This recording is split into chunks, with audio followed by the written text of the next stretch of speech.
how you going? Hey, not Rick. Hey, Noble. Gosh, like, honestly, the idea of having the parasocial crazy people is kind of terrifying. It's like, what do you mean you're interested in the flesh person behind the stream? Yeah, I figured purple would be a interesting vibe, and I know it doesn't show too much on the camera, but there's glitter in there, and I'm like, I like this. This is cool. But it kind of turned out streaky, and I'm disappointed. But it's okay. It's okay. We still vibe with it. It's looking good.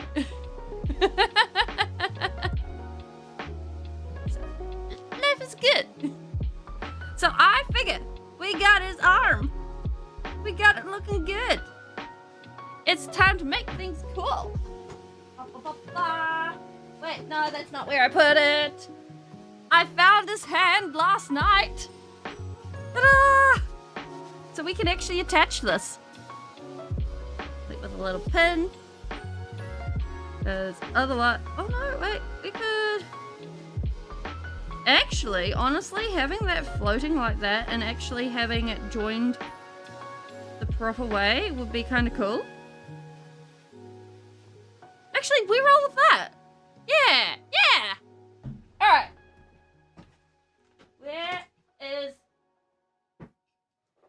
Where's the rest of your bits? Where's the rest of your bits? You're not supposed to have run off with your bits. Oh dear. This is what happens when I tidy up. All my bits are gone. Hey. Hey. Hey. I thought I was organized. I even started late so I can double check all of this.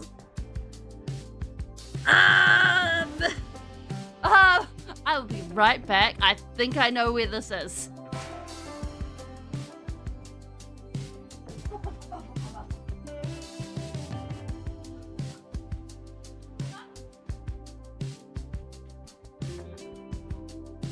I did in fact tidy.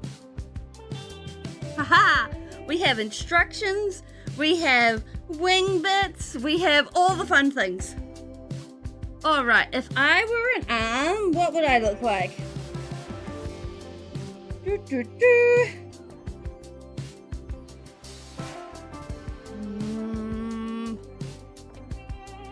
I were an arm piece...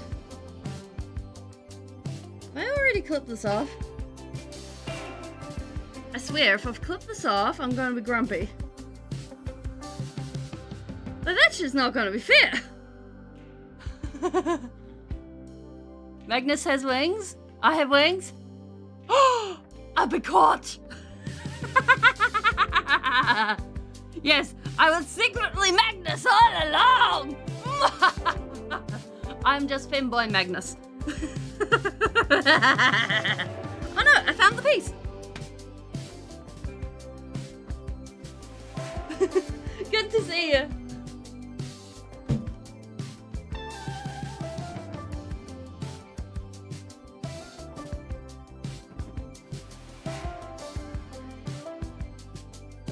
Right. There we go. Up. And where did I put the glue that I tidied up? I don't know.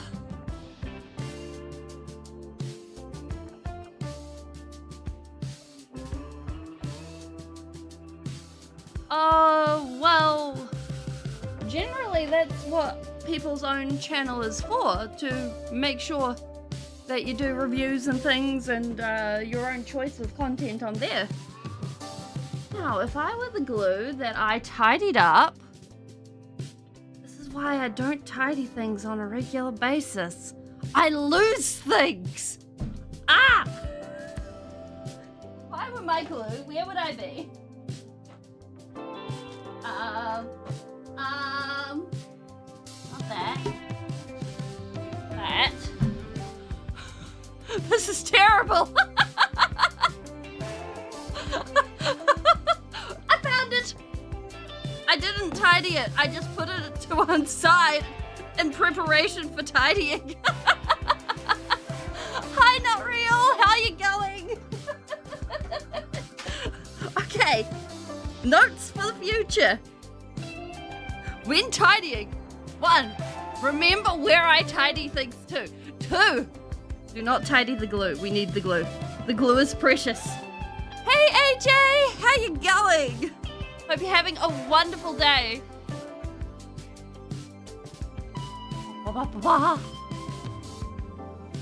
Alright, let's get things going. That slides into there. Yeah, I know. Well, you see, I didn't really mean to have the glue untidy. It just sort of happened. And like, one thing led to another, and bam, the glue is an issue. I'm doing good. Like, we're just out here finding the things that have been lost to time and space and everything in between. Life is good. Oh, I know I left some sandpaper around. Also, I've been experimenting with some acrylic inks on top of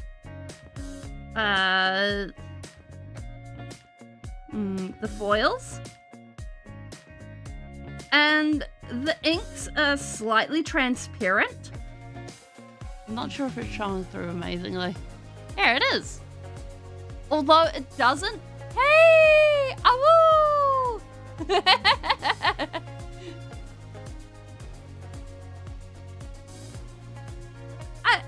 I would hope they would make people's day good. And like, I think there's potential here.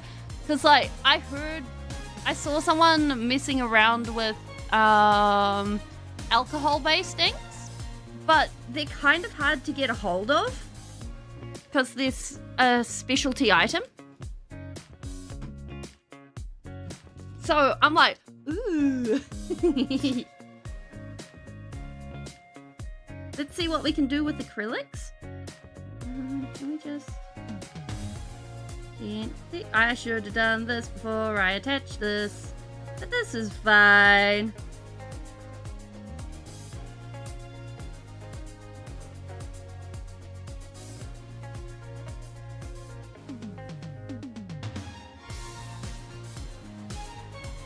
Come on. Is that everything? Nope. Still there.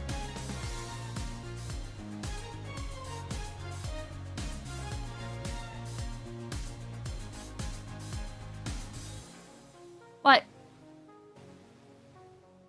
it is also so nice to be back in action and not coughing my lungs out every 2 seconds. Like, only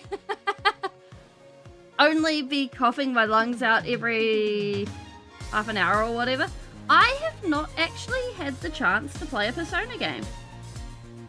I've heard they're good. I've heard Persona 4 is particularly good. So, I guess by default, I will say Persona 4.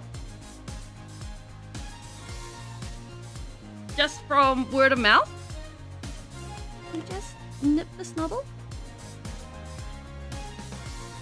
This is not the safe craft knife to be doing this with. There we go. That's better. We totally should have been doing this before it actually got attached.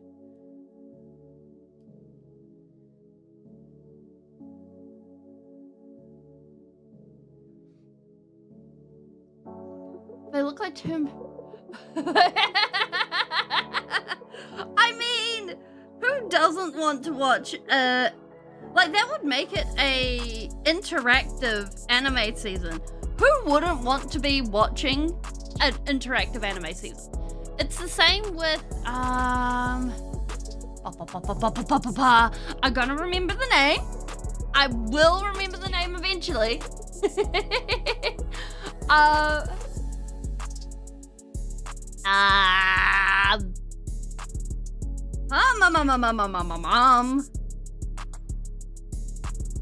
Gosh.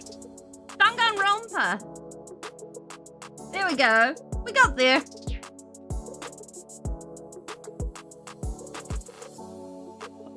Well, yeah. Space Marine 2 was also quite the vibe. And Manius Kelgar showing up and taking all the main character energy. I think the only person that could have shown up and have even more main character energy would have been Gilliman himself.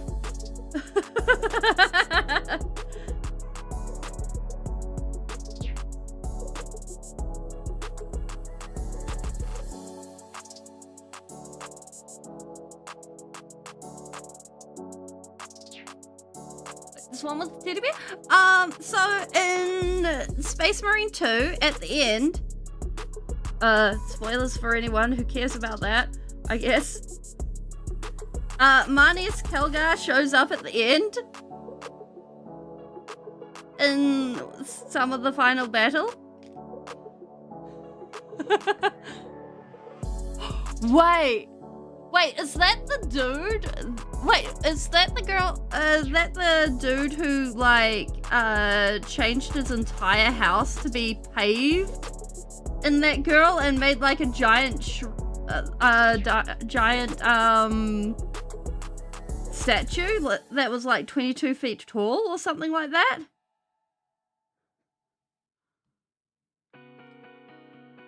Oh my gosh, yes! Wait, we need to find pictures of that. I have seen that Kelgar's getting a new model. Like, on one hand, I'm like, oh yeah, the blueberries will be so happy. On the other hand, I cannot care less. Thank you. Because, like, for me, I don't really care about the Ultramarines. Other than, like, because they're default Marine. Sorry, Teeny.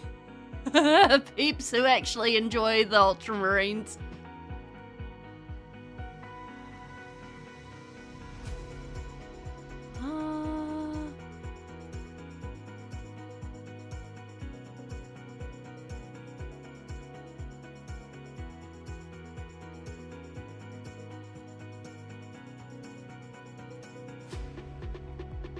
Sayaka might.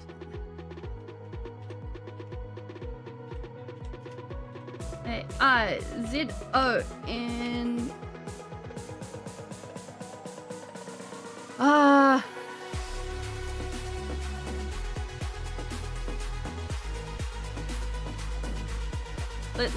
Let's see if we can find pictures of this, because this is just fun.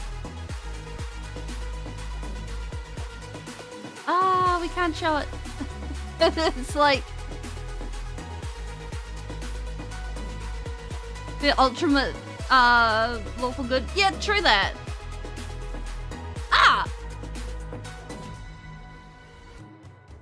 Copy image.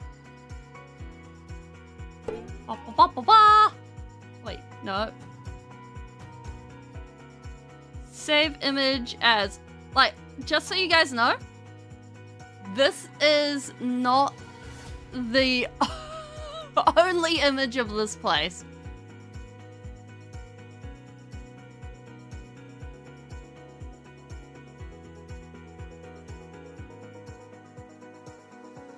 Hey, Matt!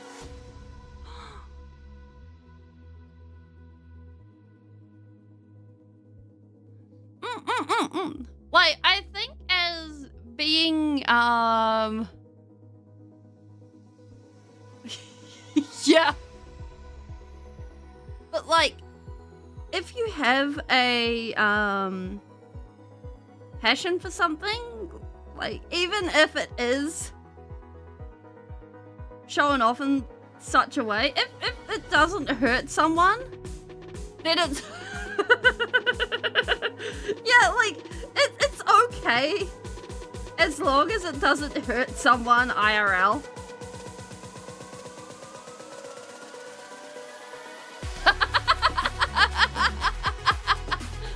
I've been looking at the Terminators and being like, oh, they're cool.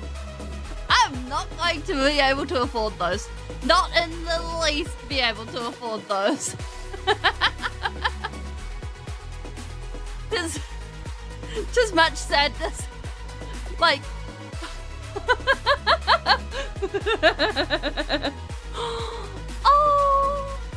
oh my word, not the gold trim, never the gold trim again. Well, actually, frankly, I like the gold trim. I like doing trim. I'm weird like that. But I know a lot of the other peeps from the game store are like, let me die in peace.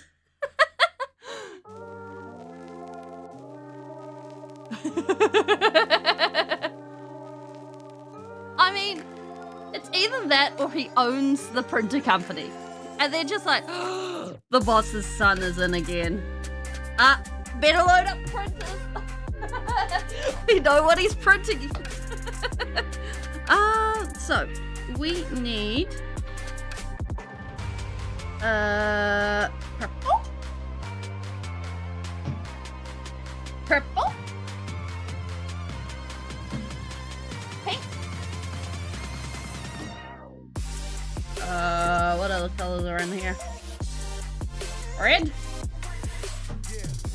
You know, weirdly enough,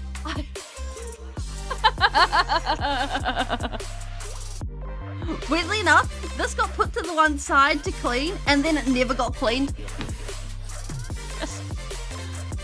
Yeah, like, box sets, something else.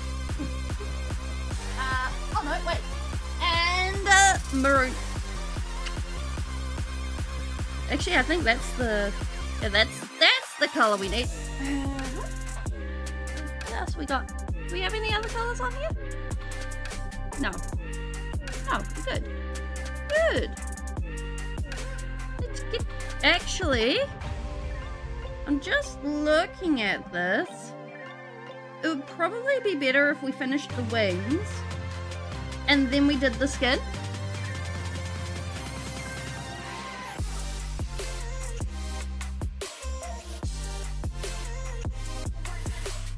Technically bug, but I'm not actively collecting bug. I just fell into having bug. And then I have squigs.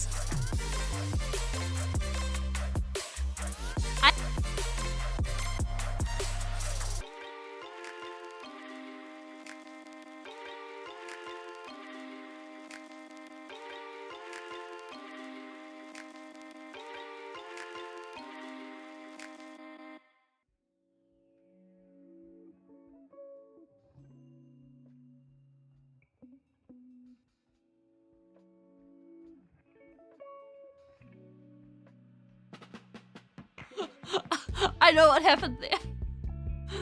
My Tyrannid fell off my desk and hit my mute key. Anyways, welcome on in, Asmodai. I hope you're having a wonderful day. But yeah, I have like 3 boxes of squigs. Because they're just adorable. Everybody deserves a squig. And bugs. This guy isn't painted yet. I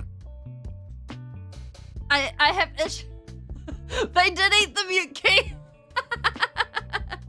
Like, I have issues sticking to the same color scheme. So I'm just like, you know what?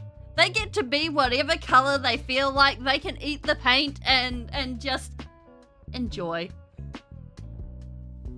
And that's fine by me. Because I'm not exactly planning on playing.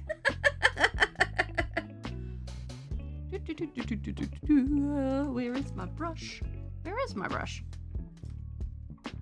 Where is my brush? Ah! There we go. Do they eat Dark Angel?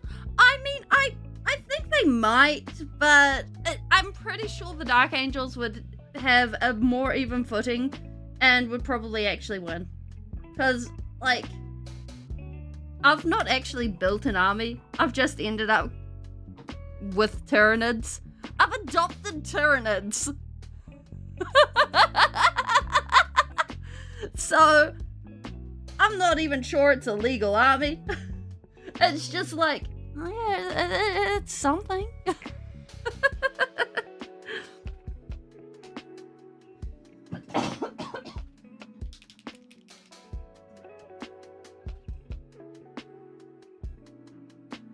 But, like, they're fun.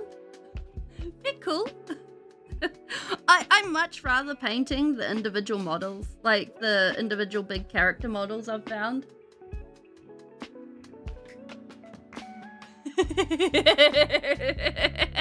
That's fair, that's fair. It's like, this guy, this is Horus. Everybody say hi to Horus. Horus is like the one that I've spent my the most time on. Like, I just pull him out and then I just chill on a single bit for a long while. And like, the last bit I painted was his knee bit. And oh, that's the thing. Horus was at the devastation of Baal. So he ate too many blood angels, and that's why he's Horus. He gets to be a character.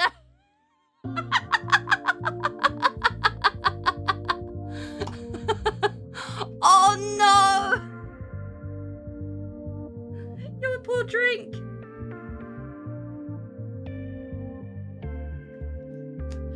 And so it's a very confused Tyranid.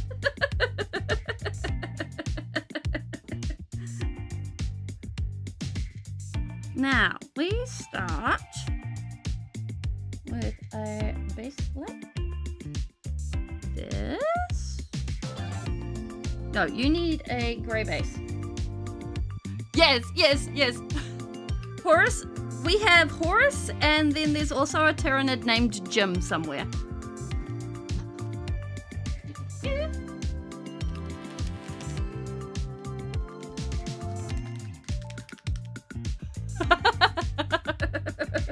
I mean, honestly,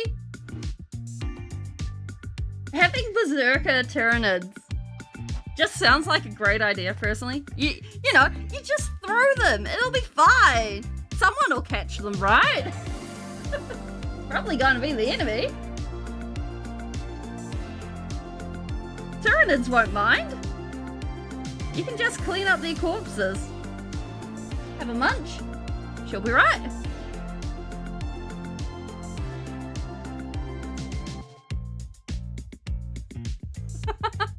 I mean, honestly, caffeine sounds like a total vibe.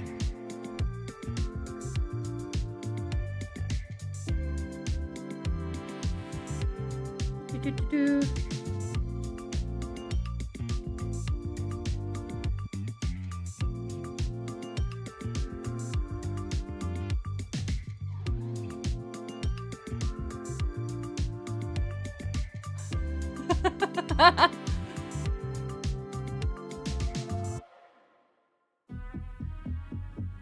Now, hopefully, on one hand, there's like a crack back here that I technically should fill, but on the other hand, it's right by the wing and that whole area has been annoying.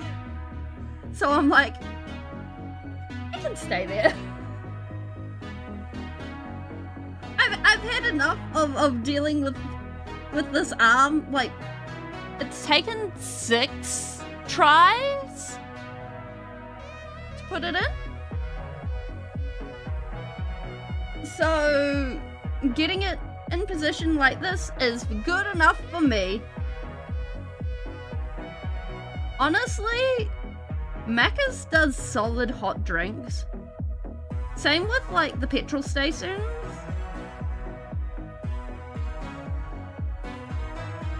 Like, they're usually able to pull off a good hot chocolate, coffee, anything like that. And it's like, yeah, congratulations. You could have done a terrible job, because 90% of the time, the peeps who are ordering those are driving away.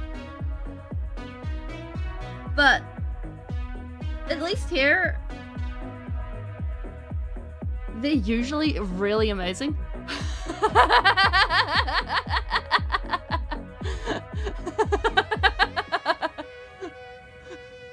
Well, I think saying that at least saying that the thing was bugs and then clarifying it was Tyranid bugs gets you a little bit more leeway. Because, like, those are some bugs no one wants to meet. Oh! Heck yeah, Shay!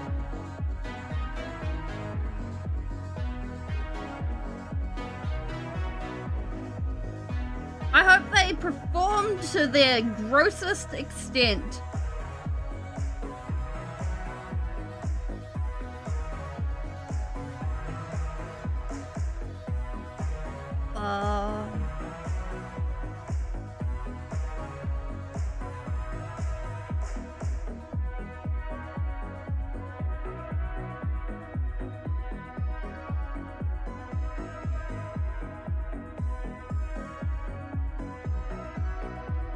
You know, I've never actually tasted a pumpkin spice anything. Like, here in New Zealand, it's really uncommon to have pumpkin as a non-savory item.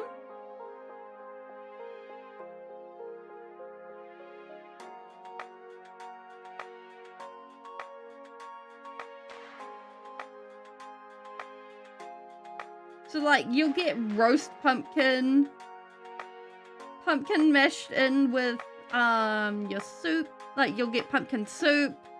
You'll get pumpkin. I've seen boiled pumpkin and steamed pumpkin. I'm not a fan of pumpkin. So it's like, yeah, nah, generally speaking. Fair enough. Yeah, boiled pumpkin.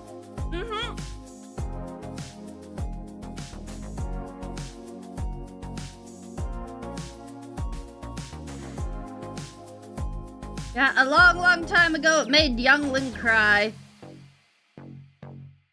Bad taste.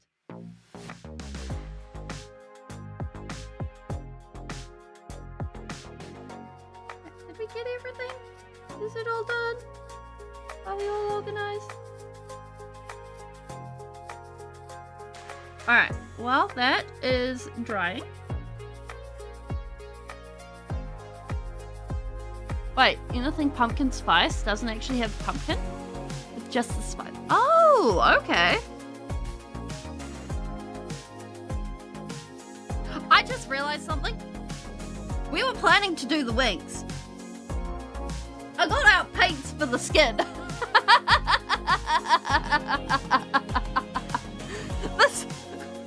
This don't work. That is full-blown Alpha Legionarian there. Enjoy your little pizza. Damn. Yes, that is the grey that we just put on. I have a Tyranid here that is spray primed, ready to go. And then I have a Tyranid here that I've gone ahead and messed around with some colours on. I'm not too happy about the blue legs, so the blue legs disappearing. But I mixed in some silver ink with the paint. So now it looks iridescent. I just think this looks cool. The art of iridescent exists. Either way, we need... We need... Don't run away from me. We need this. And we'll get going on these big feathers. Wait, shake paint first. Yes! Hairspray is a cheap way to seal your miniatures. Generally, it is a cheap aerosol-based hairspray. Make sure you use it like a spray can. Several light coats, not one thick coat. Because otherwise you will get pooling. Otherwise, I'm testing out this gloss varnish. Wait, which way? Which way? That way! I picked it up locally. I don't know if it's available overseas, but hey. It's part of a student acrylic line that is generally, decent. So, should be worth it. Yeah. Hairspray is, at least for, like, art projects, like, these, like, middling handling, it's great. There we go. Shenanigans. That being said, for higher handling, I'm unsure. So, I'm going to have to probably mess around and simulate, like, I'm going to probably have to be like, okay, and do some high wear tests to see if hairspray is actually okay.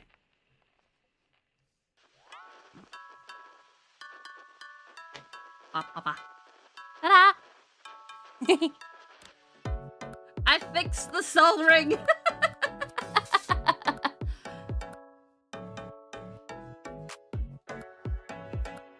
Anyways, we do so many lines. All these lines make a circle.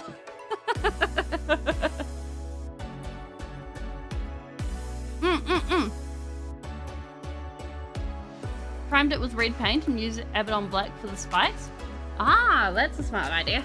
Yeah, generally speaking, a primer layer, there's two reasons for doing a primer layer. One is to help the paint stick, and the other is to basically help even out the colors that come after it. So, in the case of canvas painting, that's what your gesso is for. I recommend the hairspray shade.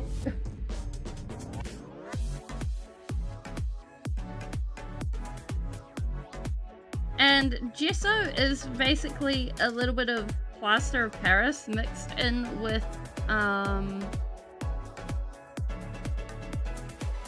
gosh. You can mix it in with a little bit of paint binder, you can mix it in with a little bit of paint. Some people go ahead and, oh, I missed some bits. Mix it in with some PVA. PVA is a way to do it. And if you want to make El Cheapo gesso, you mix in a little bit of sand with PVA. Bam. You instantly have grippy stuff, but it's usually not as good as normal gesso. Don't do this to your models. That being said, if you want like extra fine sand and a little bit of texture on your base, and like gesso's usually cheaper than modeling paste, the modeling paste you pick up at your hobby store, and you're willing to paint it, then I'd say use some gesso. because like you buy it in tubs similar to this for 20 New Zealand dollars, which would work out to be about $10 American.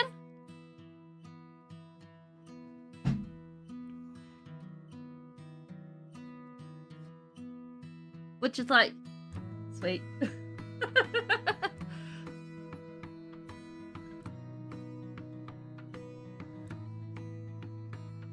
And they would be even cheaper for Brits and anywhere in Europe. Yeah. Like, I've been grabbing stuff to be sent from America recently, and I'm like, yes, we do the calculations, and it's been like running in my head, and I'm like, we math this, we keep the math going. I feel so proud of myself. We have so much math.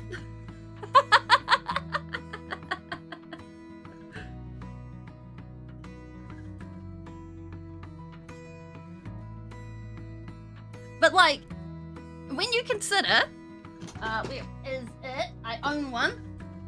We have sterling mud, which is $13.50 New Zealand. Okay. We have this, which was brought for $21. This is molding paste, which also great way to texture your bases. Honestly, do not trust my math. I use calculators and things like that. It still is a pain. This stuff is what we did most of Angron's base shaping around a polystyrene block with. 10 out of 10, well worth.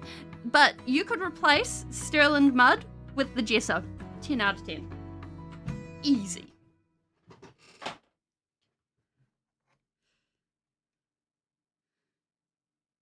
You just need to, like, give it a different color.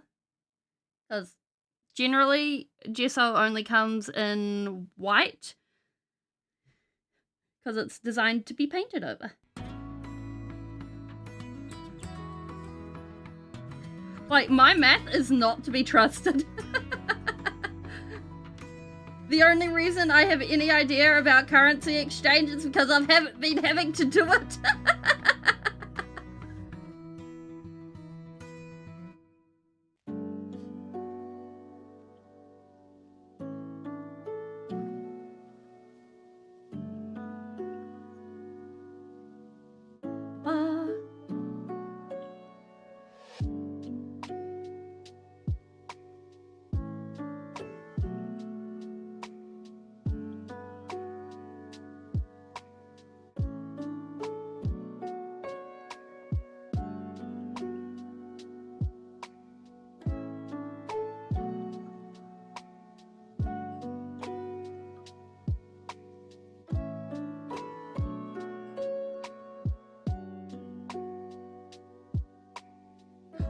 Also, I found out something this morning.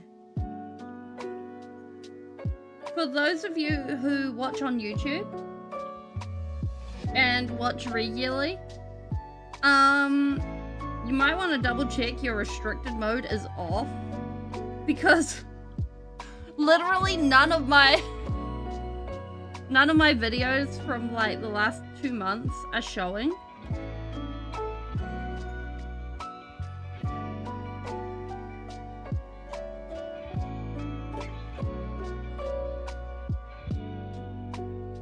Videos, live streams, anything like that. And there's also a whole bunch that don't show from before that.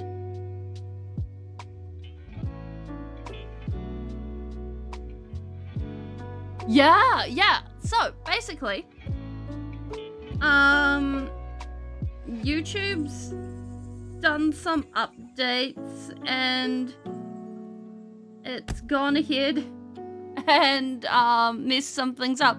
Hey, Canadian, how you going? I hope you're having a wonderful day. We're painting feathers, and we attached a hand. Yeah, it's under general settings. Basically, if you go up to, where is the Speeling? Let me see a Speeling. Yeah, if you go and you click on your profile icon and you go down, there's like a shield image, and it says restricted mode on or off. Yeah.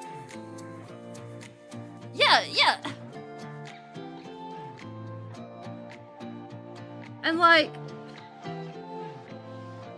it is absolutely nuts and stupid.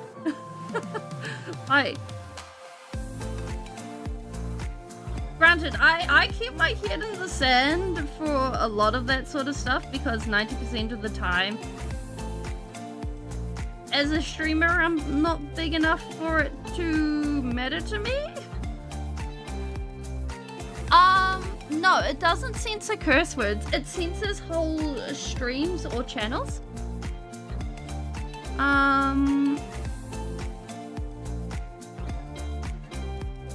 So none of the VODs from at minimum 2 months? 2 months? 3 months? Like the last VOD that shows on my channel when I use my alt account. It's just activate restricted mode. Like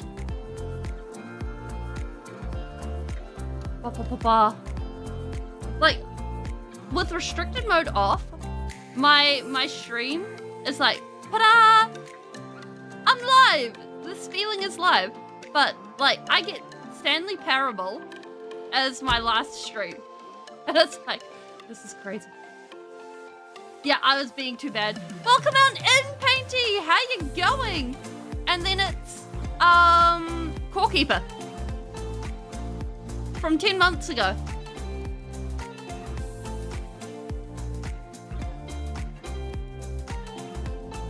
I hope we're busy talking about... I am live. I know. I'm busy talking about the fact that YouTube has a stupid restricted mode that has basically made it so that all my videos look like they don't exist.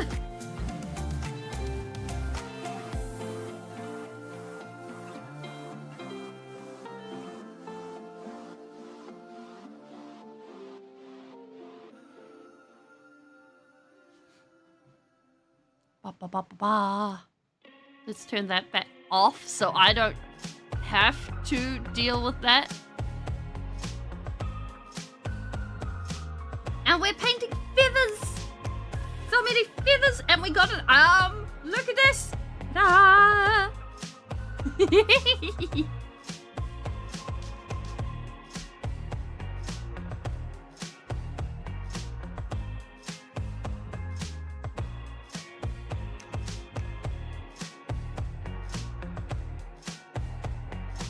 I'm so happy. Yeah, they have the...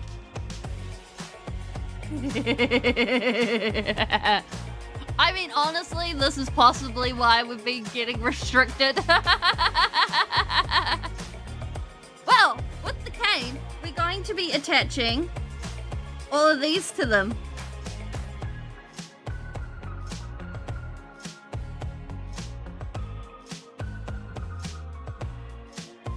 I just realized we could have been getting restricted for saying the word pimp over and over and over again.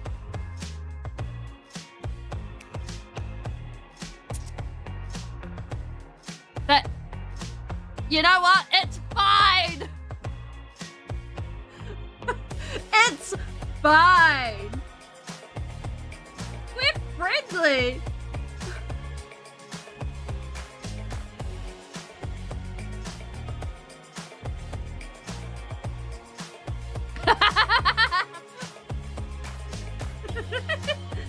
I mean, no one would see the moon coming, right? know, maybe we just like give this guy a green stuff. Yeah, he's a self-made man. Maybe we don't give him a tail. Maybe we just fill this in and we give him like a loincloth out the back. You know, for easy access.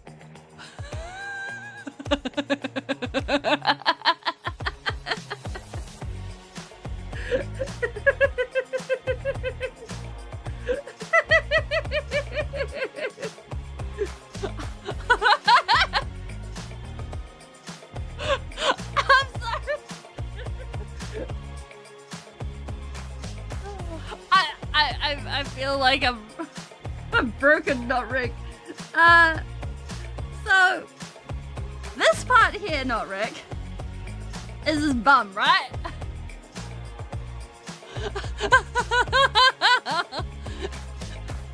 There's a hole in his bum. We need to make sure that this is dealt with, right?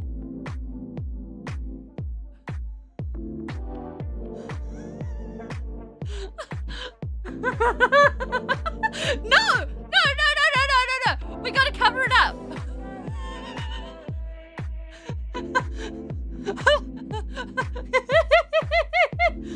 I need no access. We gotta be covering it up. We need no pimps. I'm starting to see why I got restricted.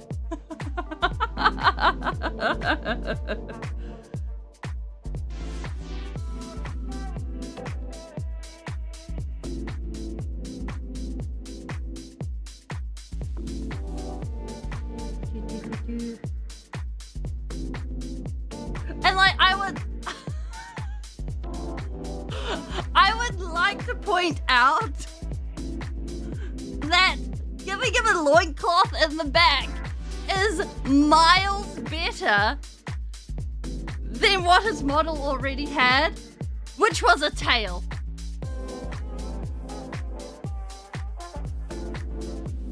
Yep.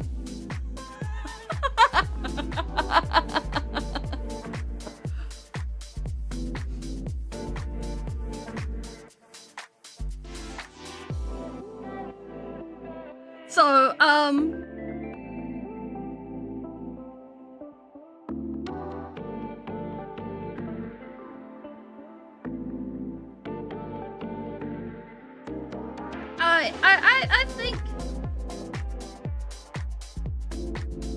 I think we're doing good. Yeah, you can't see right through the hole because there's a hole on the other side at the moment. It's not forever. Like, there's the hole. Like, can we line them up? Not quite.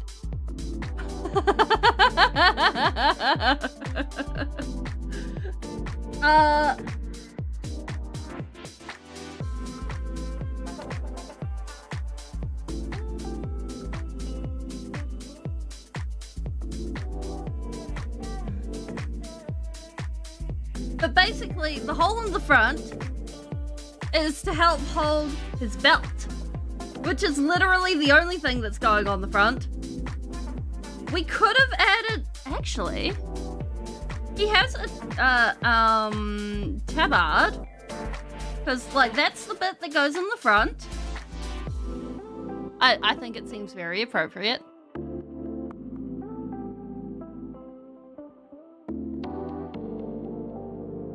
Like off in the front. No. Well, he's not going to have anything to protect the hole in the back if he doesn't have something there. Now, where's his loincloth for the back? I'm pretty sure I cut this out.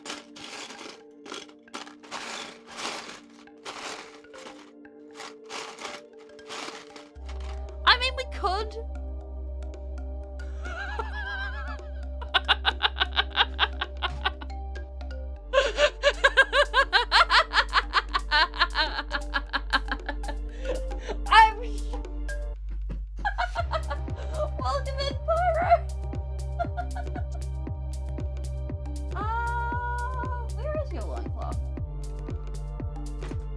We can't give him the loincloth. We've lost the loincloth.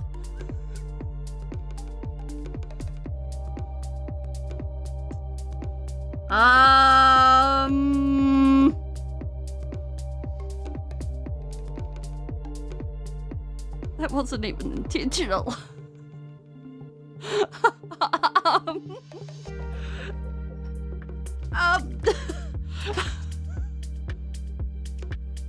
Oops. Oh well. We're just gonna go back together and accept this. It's the way things are.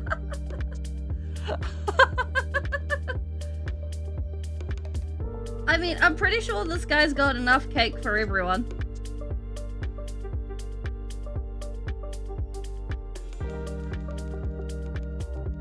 It's the cakiest cake to ever cake.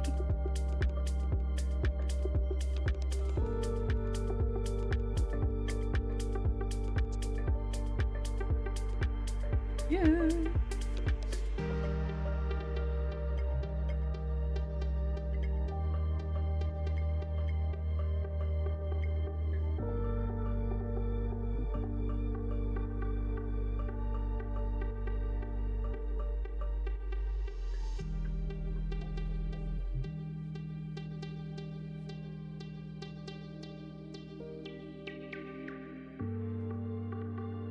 Hey, Lucky.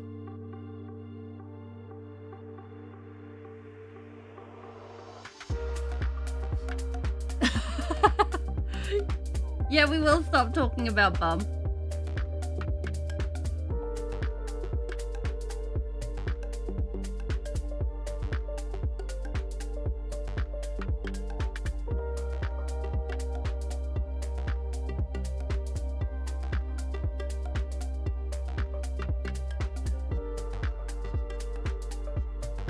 That being said, my players the other night managed, like the wizard in the party managed to pull off the most impressive nat 20 I have ever seen in my life.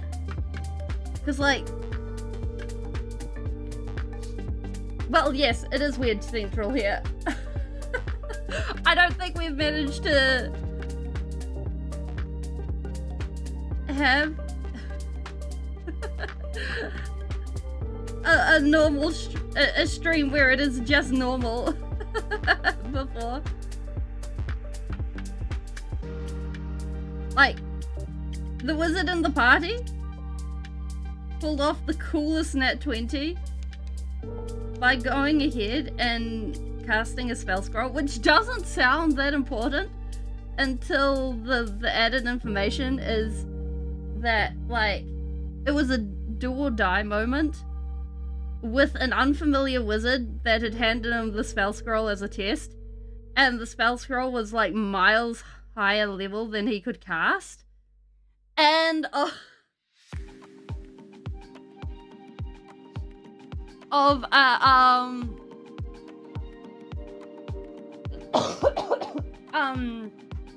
different spell skill. Like, it's not something that could normally be cast by wizards. And so I was like, you know what? You nat 20'd this, you can keep the spell scroll. Because basically,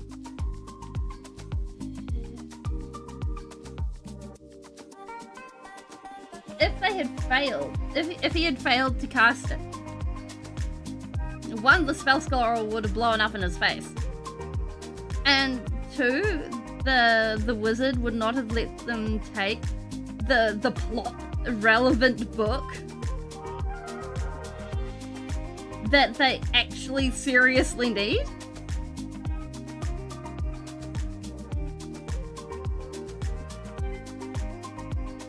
So it's like, hey!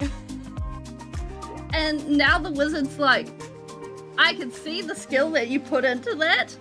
You get to keep this book. Keep the spell scroll, and I will offer you,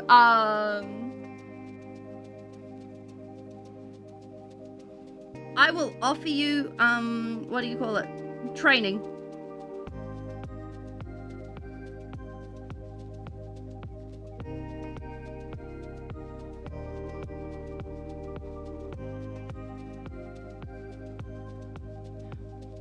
What's going on with your Star Wars campaign, Matt? Like, I've been offered to play in a horror campaign over October with some other streamers, and I'm curious to see, like, what's going on with that.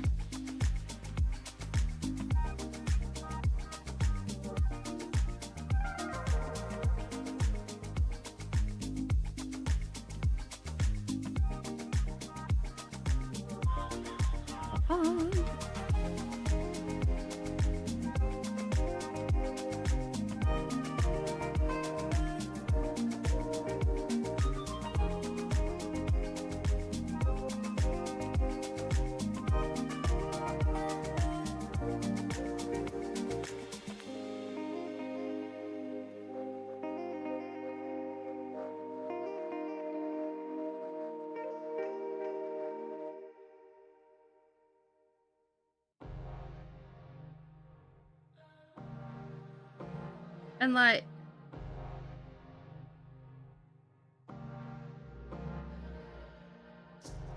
because basically in the world that they're playing in,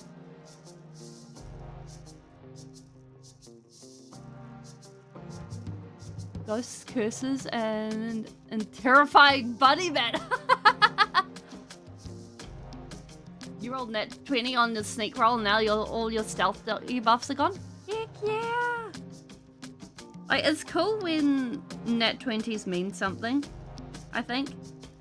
Or like the true bonus of something. Get like a critical success means something. In whatever game. Drink before we forget.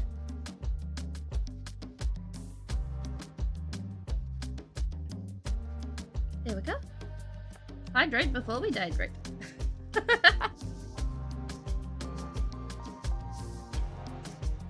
Oh.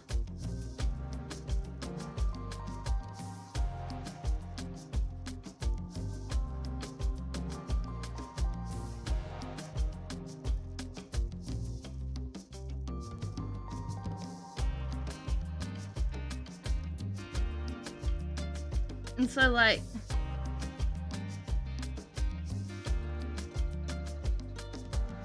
honestly, giving my players a were-rabbit to think about would be so wild.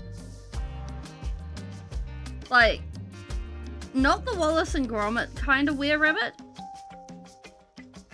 but, like,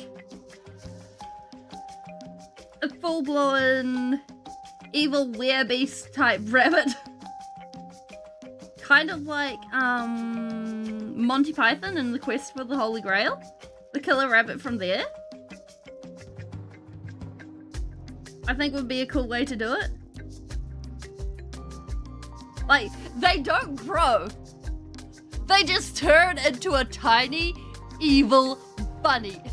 I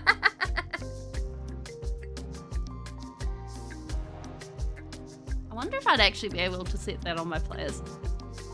Yeah? On another note,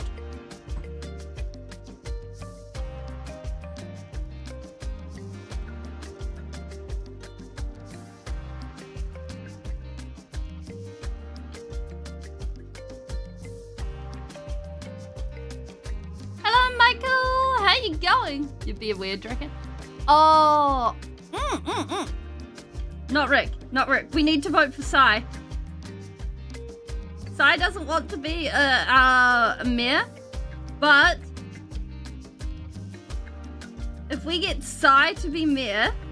Okay, so, everyone, we need to vote for Sai as mayor. There is a link in chill and chat.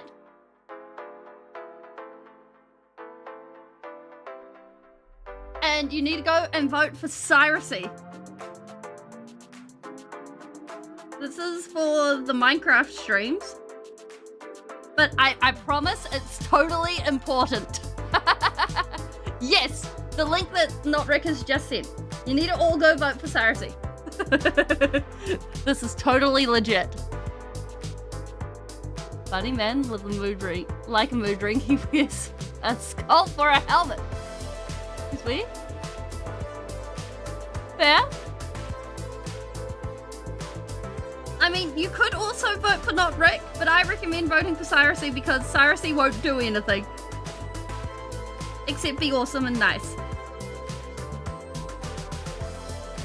And I'm absolutely terrified of having Sheep as a dictator because, like,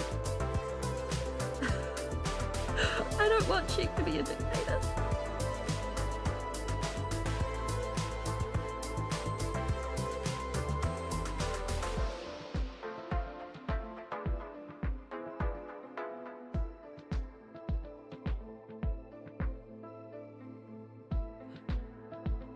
Not Rick, you are. We can vote for not Rick as well. We can absolutely vote for not Rick as well. Scott Mate is legit the scariest thing in the campaign. He has made a deal for power with a defeated ancient Sith ghost and got a Vanta Black ghost up from another entity. He's a 3 foot. Oh! He's a 3 foot tall, color changing bunny man like a mood ring. And where's it? Oh! Not Rick. The options are either you or Cyrusy.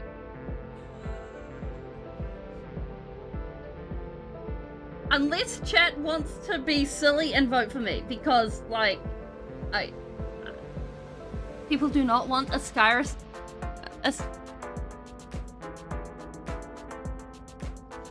Well, technically voting for Fando is okay too.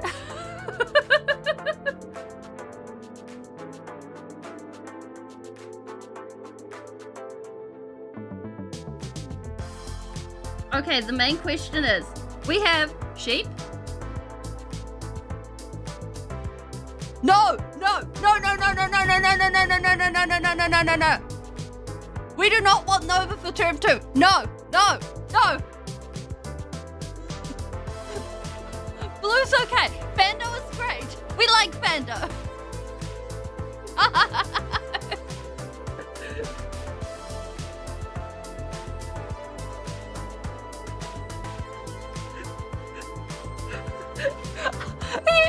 not even... I know my camera... Basically, my camera automatically adjusts to be even. So if I... Okay. There we go. If I tap it hard enough, the floor, because it's adjusted to the floor, what happens is it registers that as turning. So it thinks that it's going from this way up to that way up. And it's like, okay, I'll change the angle. And then it's like, I don't know what's going on.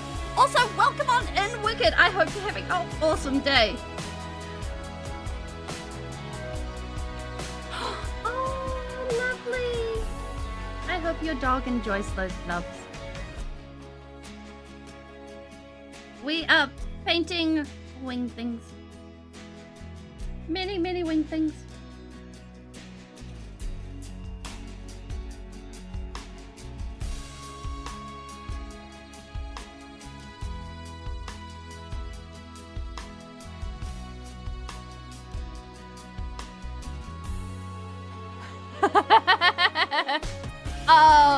There's also Pun, who is the redstone genius of the server.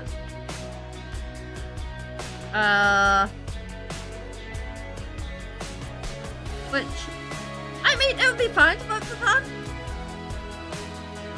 I feel like I'm doing voting coercion? There's a word for this. Rigging? Rigging for things? Oh gosh. I don't know. Bribery. Maybe that's it.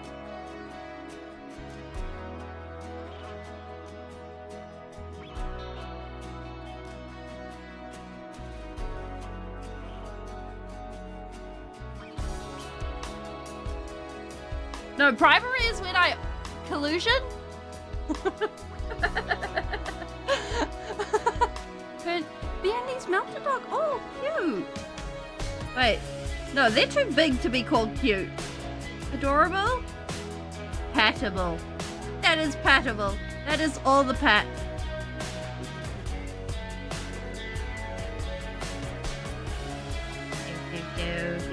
Do.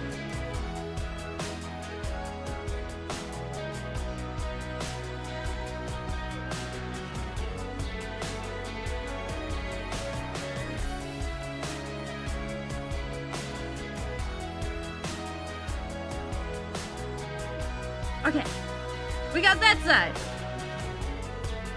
More feathers. Yeah. We don't get to see how many votes until like way later. Cause like,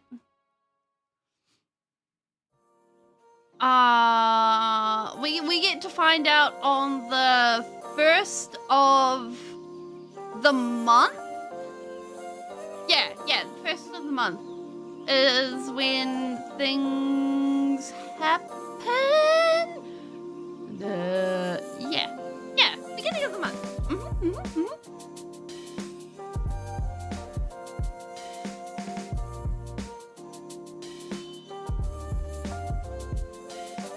Oh!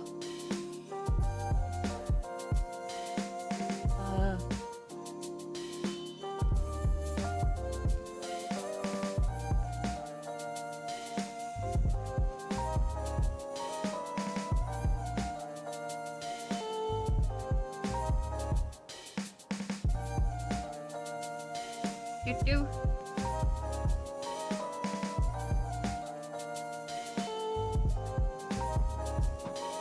All right.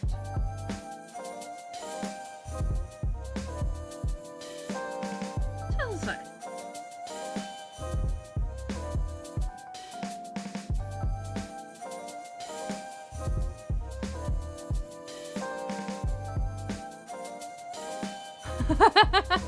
Like, honestly,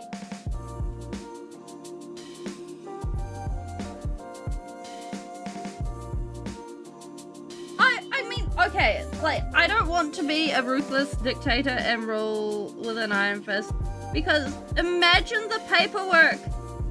Imagine the paperwork that will go into it. Oh yes, you want to build your redstone factory here? Well, then you have to bribe me, and then I need to fill out taxes on that bribe.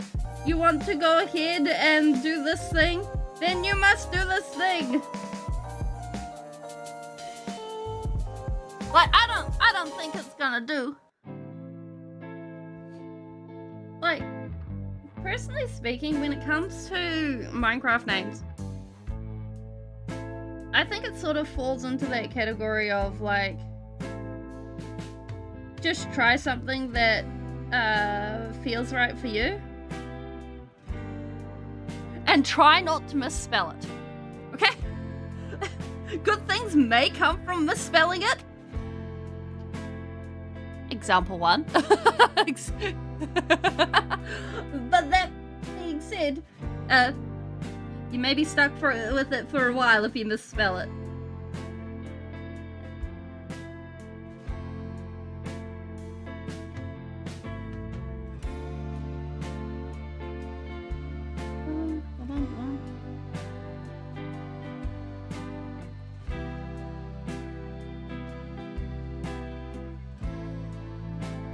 That being said, like,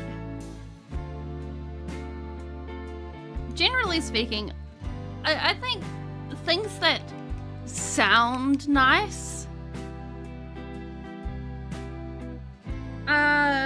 things that, like something that sounds nice to you, it doesn't have to be a actual word, is something that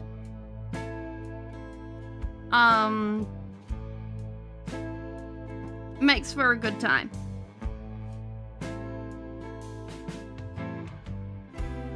generally speaking.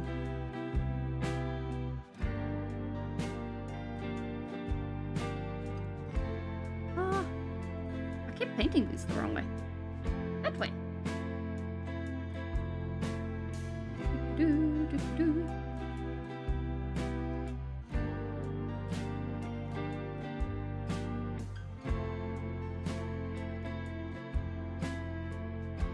Shiny Emerald 01.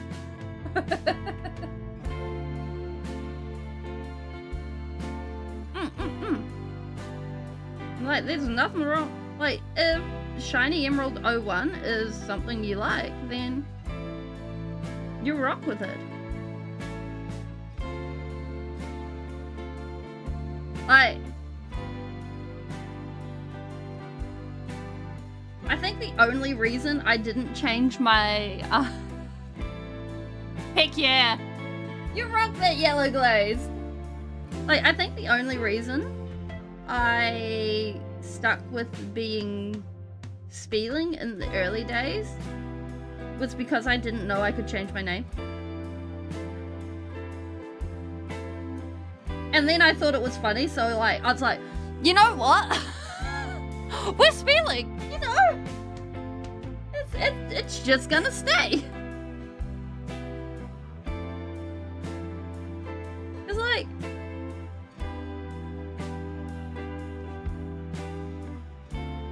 you can't really mess with the thing that's funny, right?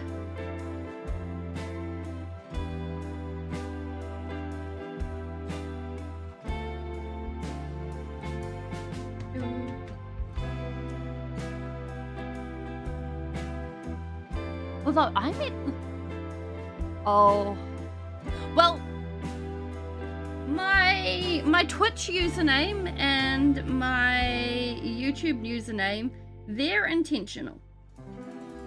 However, my Minecraft username, not intentional.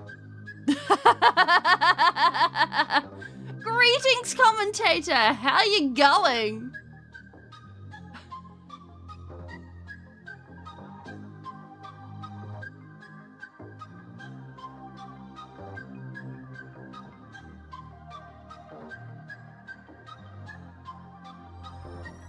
Hope you're having a wonderful day. Yeah. So, we're getting the wings looking nice and fancy. We got one side looking all the fancy. And now we're getting the other side. This is not Magnus. This is a Kit Bash. He's gonna get his lovely high heels. I think I tidied them. Oh gosh. Okay. This is okay. Funnily enough, I do have Magnus. And eventually we will be painting him. But before we do Magnus, we're going to be doing some dragons. And then I think we're going to do a recent or dress? Oh, redempted dreadnought.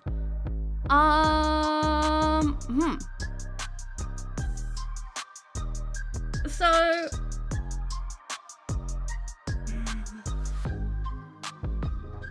I'm not really big on dreadnoughts myself. Like, to me, dreadnoughts fall under the category of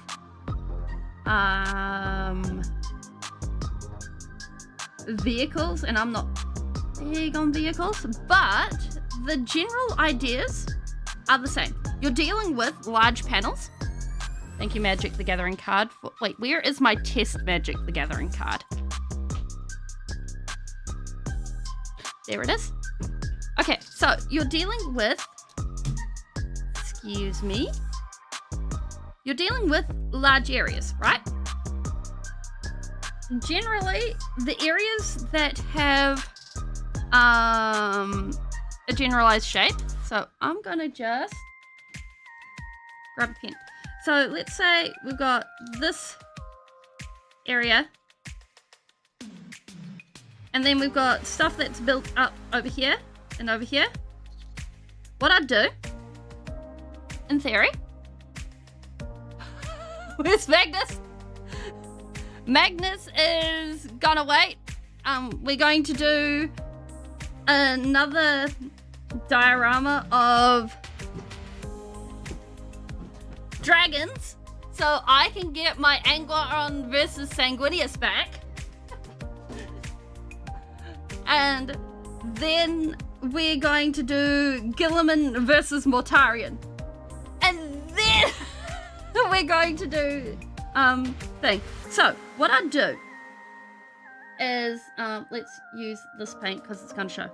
I would cut in and make sure your paint is very thin. Generally, it's okay to do multiple coats, but in this case, we're going to need to see, you know, cut into your corners, much like painting a wall. Unfortunately, I can't make this paint thin, otherwise it won't show on the card. And of course this card isn't primed, so it's not going to stick very well. But like, cut it into your corners. And use the biggest brush you have on the flat surfaces. Hi Richard, how you going? Like, a great example of places to use this would be along these wings here. You'd be able to just do big, long strokes. Wow, really? Welcome on in. I hope you enjoy the time. And you'd be able to build up the color. No, I don't own an airbrush. I paint by hand.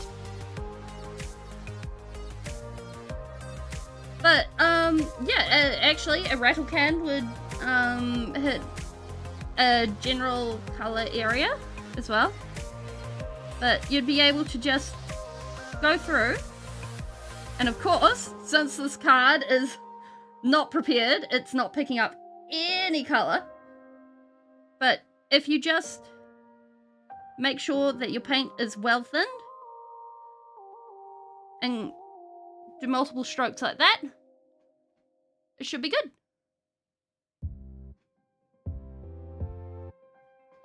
Like, doing a, like for me, an airbrush would cost me like $400, and I'm looking at it and I'm like, ooh, I'm not sure I can do that.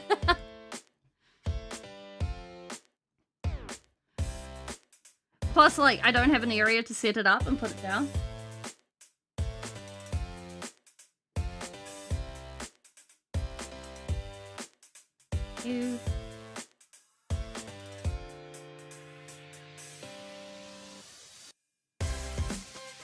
So, like, that would be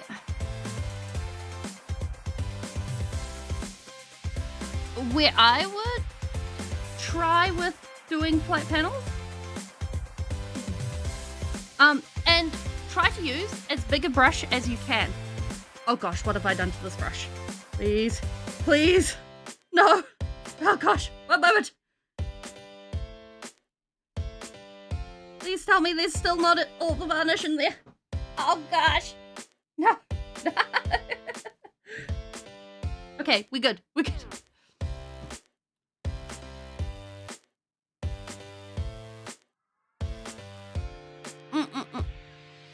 Oh, that's fair. Like, this is what I use for a decent chunk of basing my cards and a lot of other things. Yeah, like, a $20 airbrush, if you're able to make it work, is a good idea.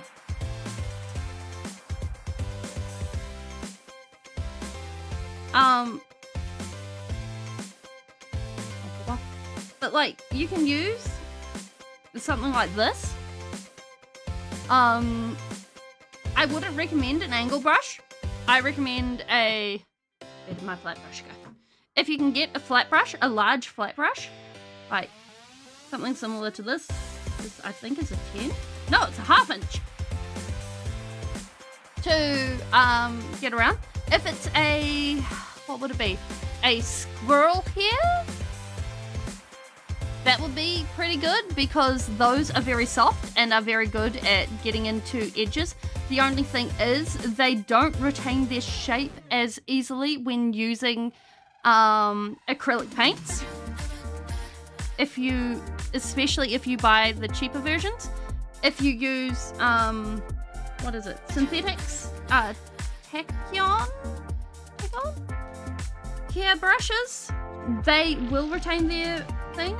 And it's very much up to the brand that you use as to how soft the brush is. So, test the tip. Would be my advice.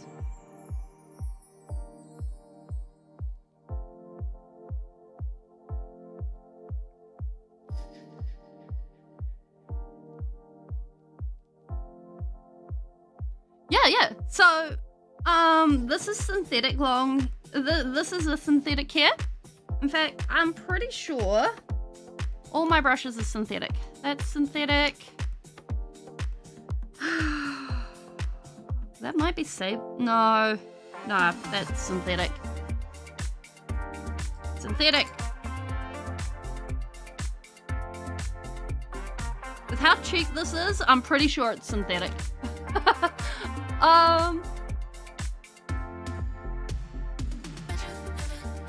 What else we got? Synthetic. Don't know. Oh my gosh. Thank you. Much appreciated.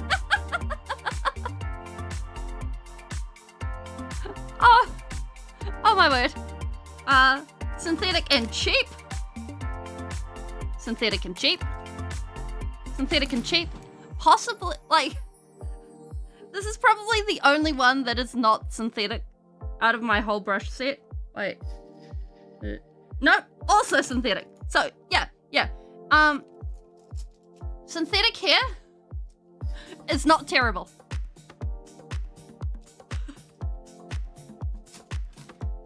Like, 10, 20 years ago, synthetic hair was terrible. But it can do the job.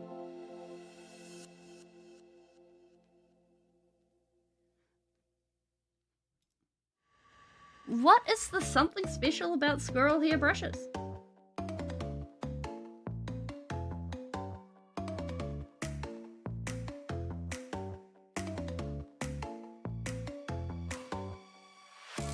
I just remembered what I was supposed to pick up. I was supposed to pick up the oil paint and the turps. I had the opportunity to get some of the white oil paint to try like the recessed shading, and I was like, yeah, we could try this out. And then I totally forgot. I just picked up the varnishes instead. Yeah, for rock washes. And I was like, aha. It's like, I know a place that sells Winsor & Newton oils.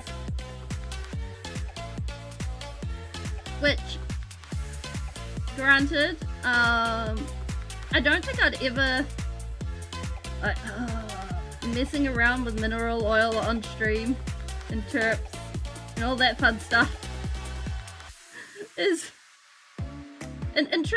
will be an interesting time of it when we finally get around to it, but I think it'll be fun.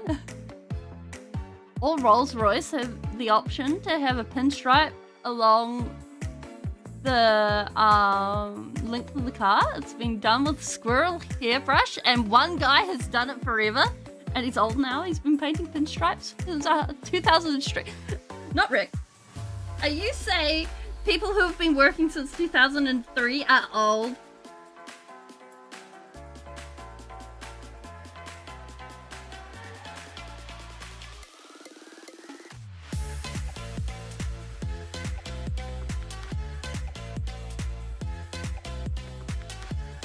That's not much older than I am.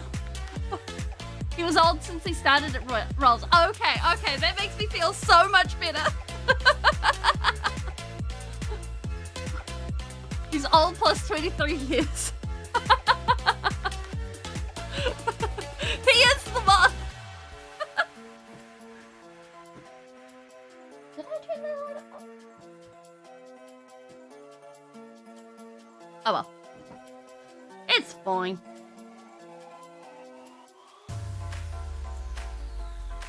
Ah, there's nothing on the right.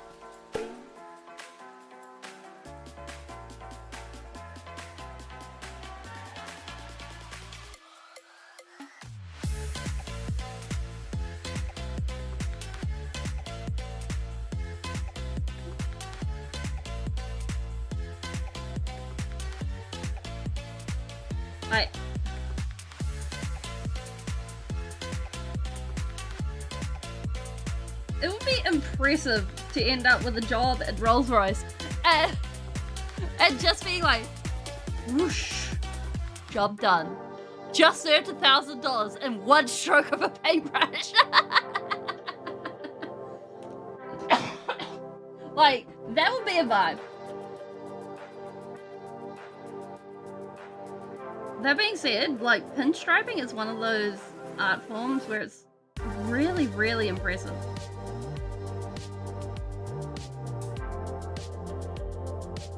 And I think, like, if I did end up getting a fancy car, I think, like, what is it? Not one of those sports cars. Is it? Oh, I'm busy thinking.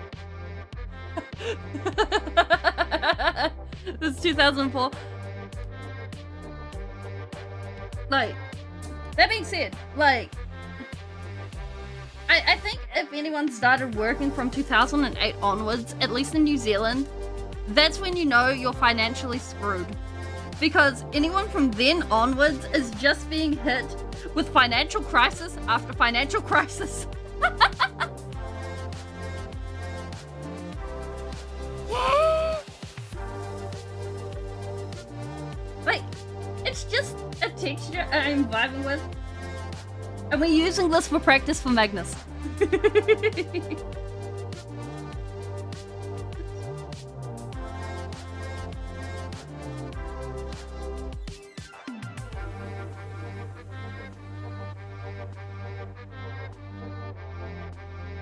Although, I think for our Zenchianness, the wings 100% take the cake. I'm not sure what we're adding for Nurgleness. Because right now he looks very Zenchian. Oh. Oh no. Yeah. Like, I think the financial choices of this generation, or the people that are existing in this generation, like the financial choices of those made around us. There we go. Who have the power to shape lives multiple extensions around. Have made things a lot harder. Like,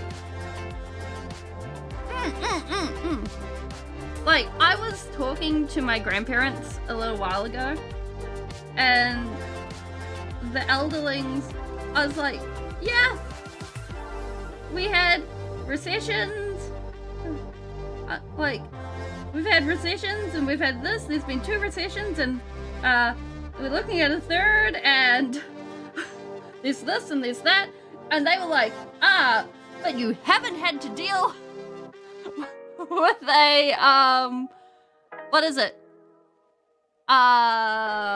World War. So, you shouldn't have to worry. And I'm like, oh, I'm worried about that. And I'm just like, this is, oh,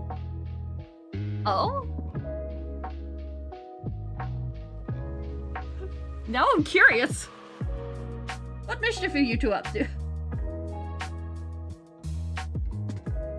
What is the not real and the noble up to?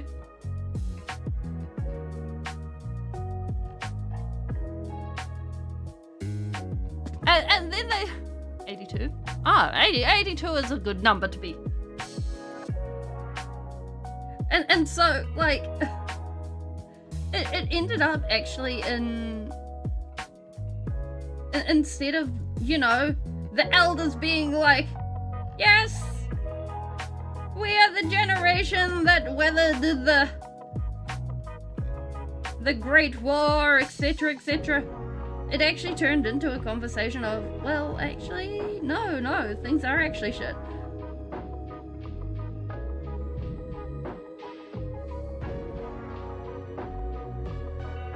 And it was quite fascinating. I thought I wouldn't be caught. Ah!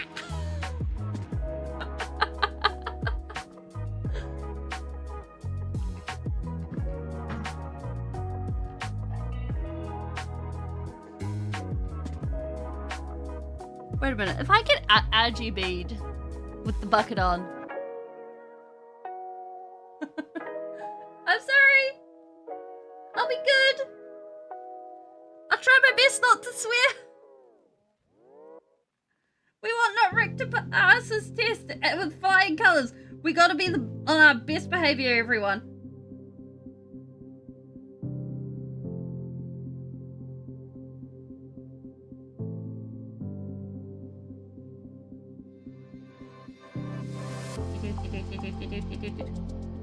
Why did I think it was a good idea to have a model with feathers? No! Noble! No! No!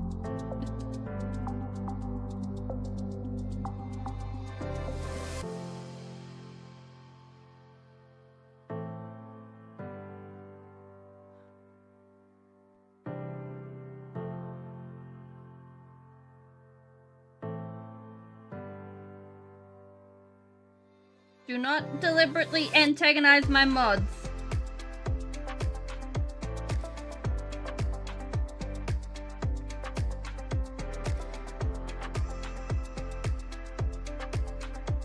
Too late! I timed him out. And guess what? The reason why I have mods is I'm a lot meaner than my mods.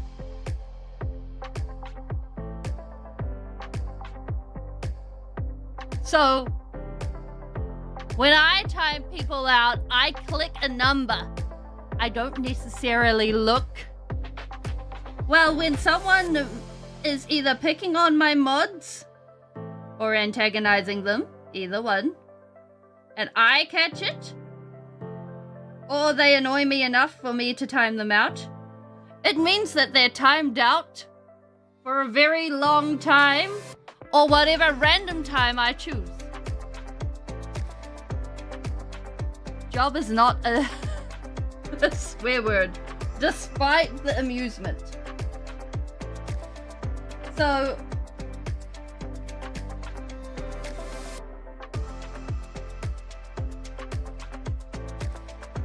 and I will back up my mods.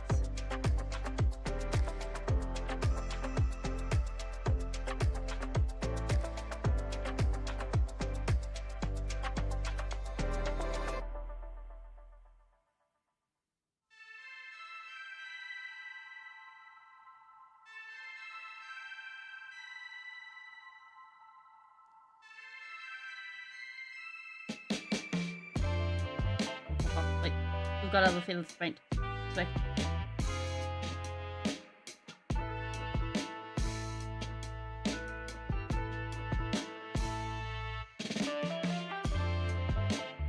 Well.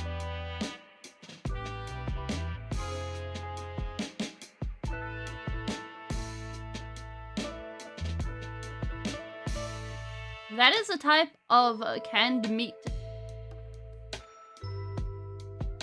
that gets sold in grocery stores.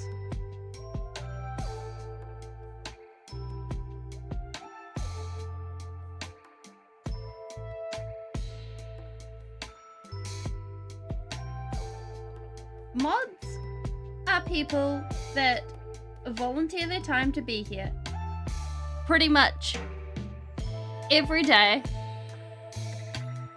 Hey, did you go outside? Did you brave the weather, Lucky? Yeah, good boy. Yeah, nice. Yeah, good boy.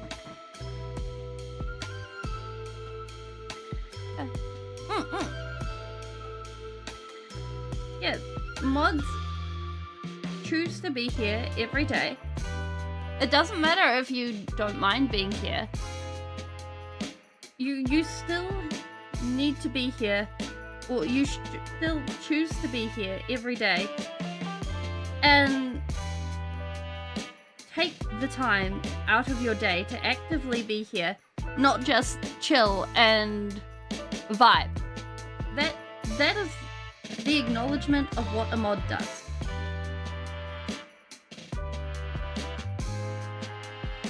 And mods are people that help protect our community against people who are not so great, as well as keeping it on a field that we all like. So, we like our mods.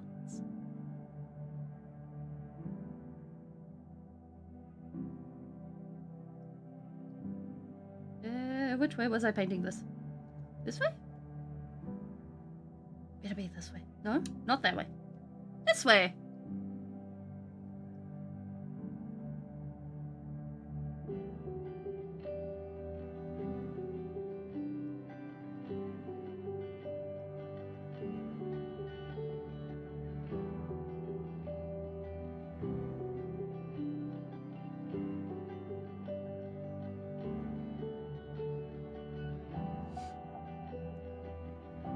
Yeah.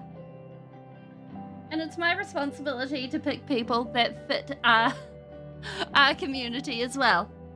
Which is why we have Not Rick and Shadow.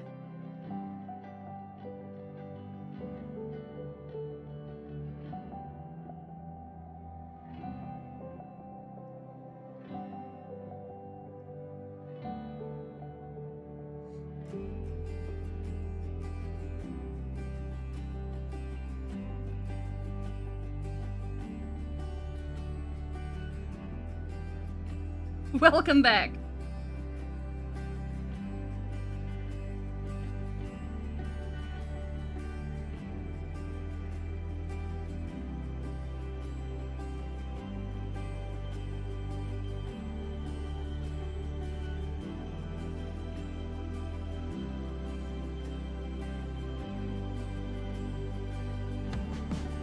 We're going to need to do these ones now.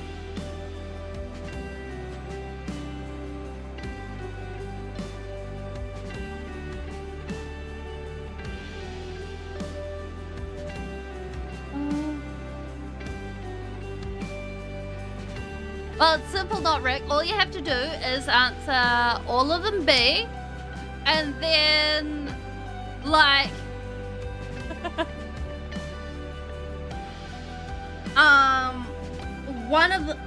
one and four will be right.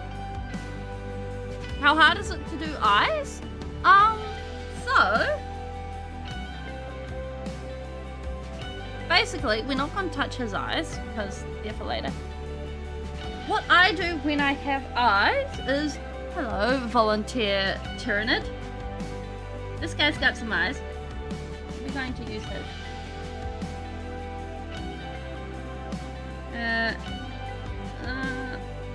Take most of the paint off the paintbrush.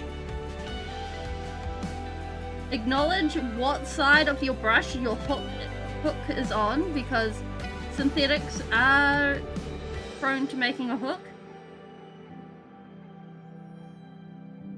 And place the color in. Carefully. Acknowledge that this is a brush that is too big.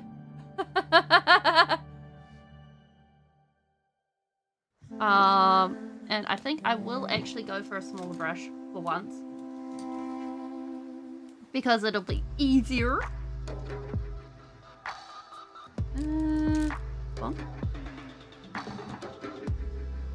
Bump. What's... Okay. There we go. Hello! Oh, creeper!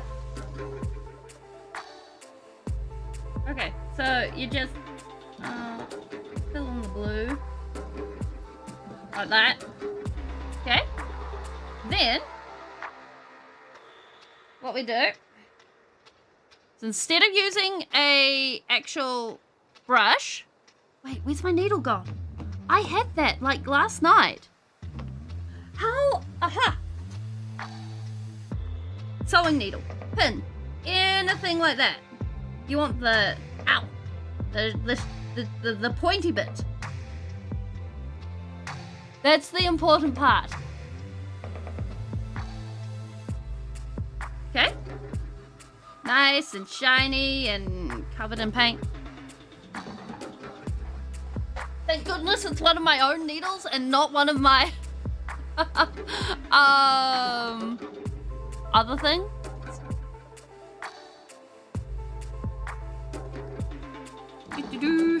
Now, personally speaking,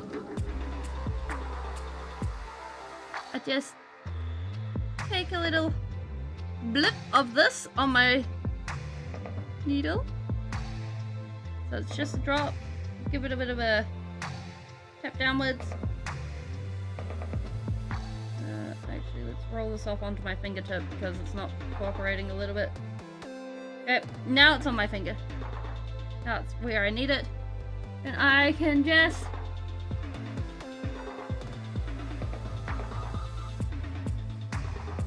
Come on! Tried. Normally this works. Normally, using the needle tip works.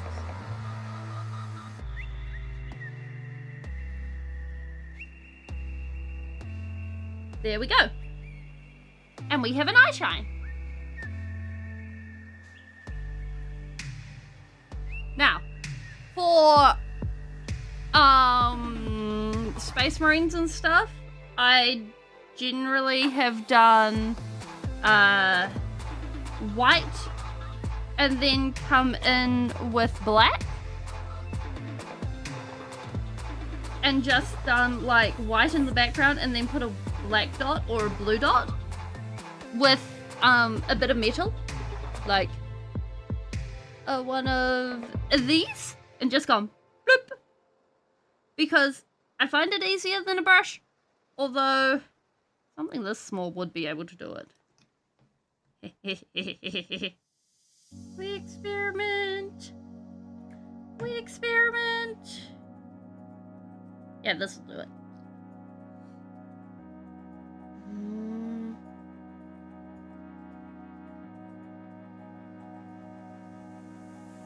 Yeah, this covers the paint.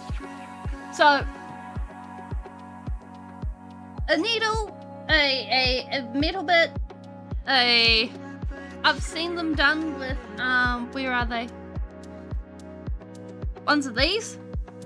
Not this size, this is a 0.8, but like a 0.05. It's a micron marker. The same kind that you can do purity seals with. Yeah.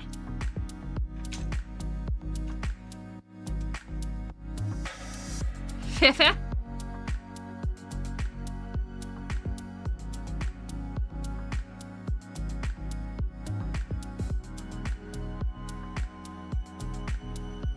Wait. You want to turn onto a main road, onto a side road. What shall you want to turn right from a main road onto a side road. Check traffic before overtaking on you. What? Wait, you guys drive on the left, right?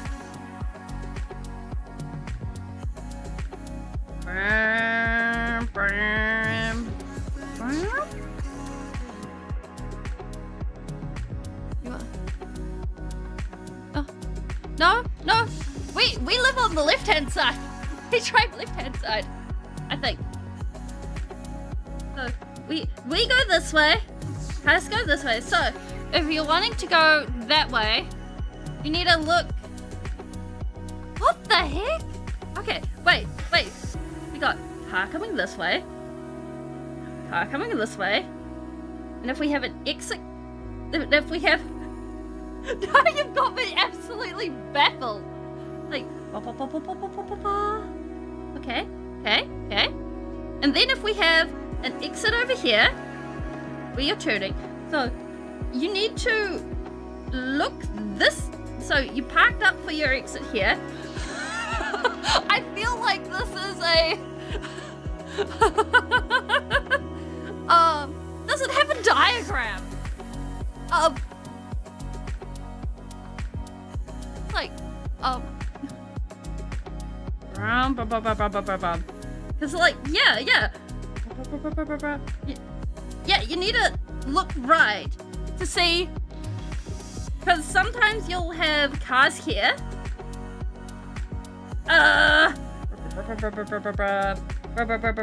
Because this car here, well, this car here actually, well, you could, because this car would be going that way. No, wait, no, I've got my cars mixed up. They'd be like this. This car would be going like that. So you'd need to be looking to the right to see what's coming out. Oh my god! This is the wildest way of describing car movement.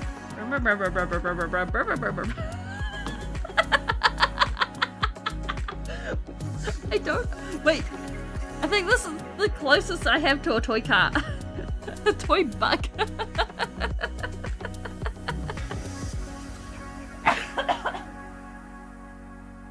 Okay.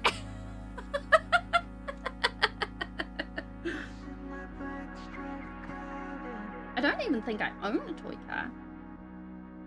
Wait, yes I do. I have Optimus Prime.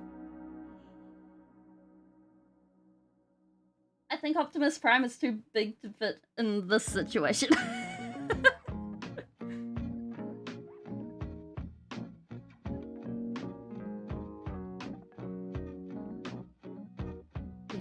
Do.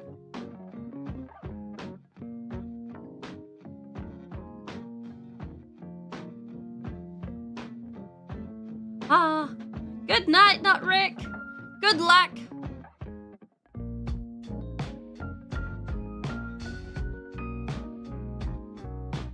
Like, oh gosh. The first time I took my driver's license test for like my learners, I actually got failed because the signage for an area for a speed limit was not visible. And I was like, yes, okay, we're following the same speed as all the traffic.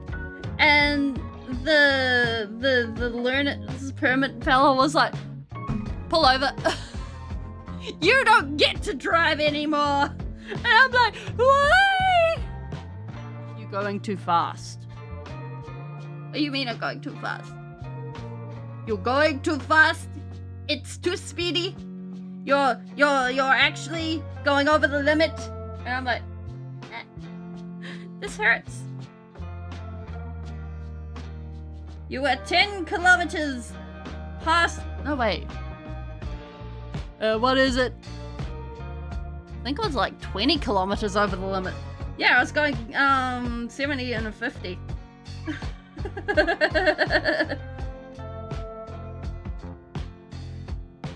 So it was just like, congratulations, you immediately failed. Check your signage. Wait, is it? An F-15's a plane. Oh, yeah, I'm a leadfoot. I'm definitely a leadfoot. So, I'm a leadfoot in a family of a leadfoot. But I'm the one that actually pretends to follow the speed limit. I do try my best to follow the speed limit. Cause it's like, yeah, ba ba ba ba ba, 100k zone, this is fine, do do do do do. Oh, crud nuggets, I'm up at 120 again. Whoop. Nope, we're fine. We're back down at 90. We'll stay at 90 for a while. Oh no.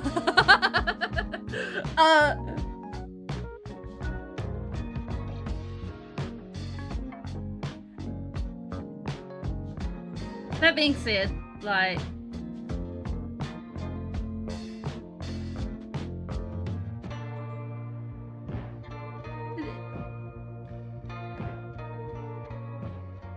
I tried my best to be a courteous driver on the road, like, lots of room and all of that.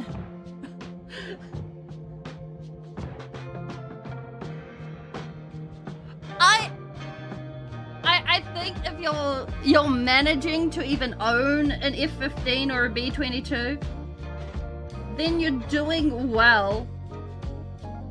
Like, I'm sure sitting the pilot's exam for one of those would be insane. Because I know, like, at least in New Zealand, epilepsy and glasses, at the very least glasses, and epilepsy definitely, will absolutely, it doesn't matter if it's controlled or not, but epilepsy, congratulations, you are not getting your pilot's license ever. It's like, that, you are not getting off the ground unattended.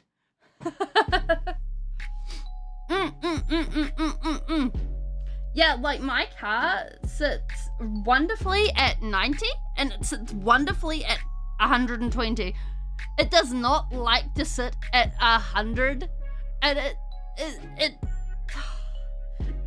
there's like so many degrees, like lots of movement until 90, no movement between 90 and 120, and then it stays on 120 for like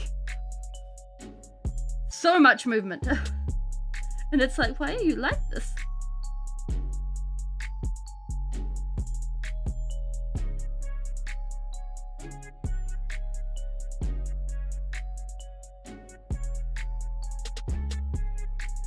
That's probably the best thing about living in New Zealand, though. You get to do lots of country driving. And on a good day, you can go zooming and... Why does that bump look like a deer?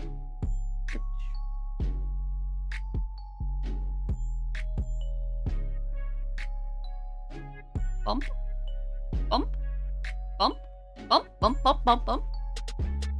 I see no bump.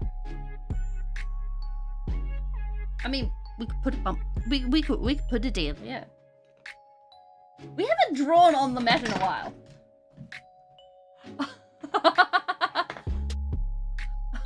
Oh, well, the good thing is, we don't actually have... Well, we do actually have deer running wild in New Zealand, I lie. Who's had a deer? Let's put a deer here.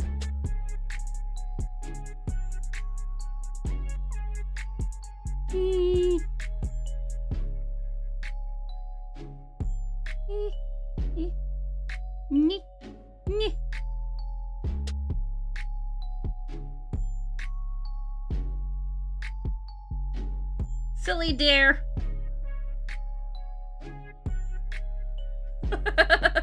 Looks more like a sausage dog.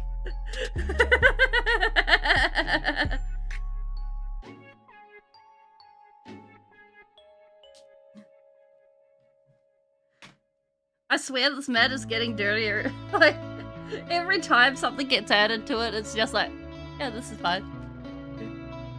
There we go.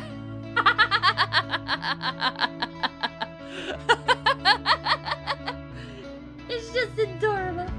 Yeah, like, in New Zealand, we have deer, but they're a pest. No one would cry if a deer got hit. Apart from maybe the occupant of the car when the car goes slow. Or in the resulting aftermath, I suppose.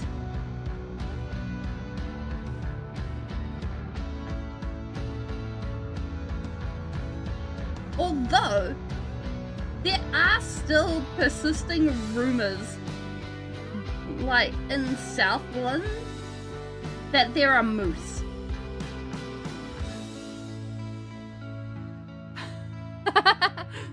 Hell yeah, you drive that F-15.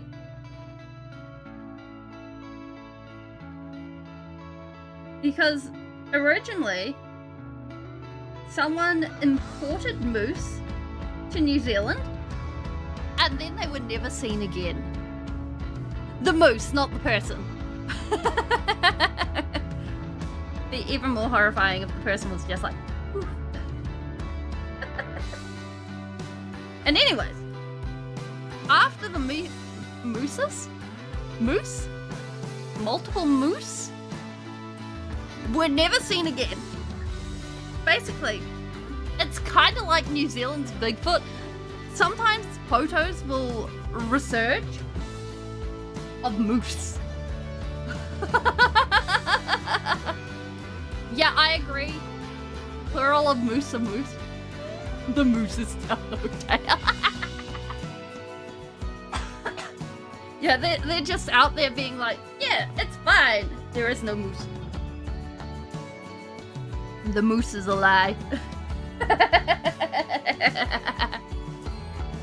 Dead moose tell no tales.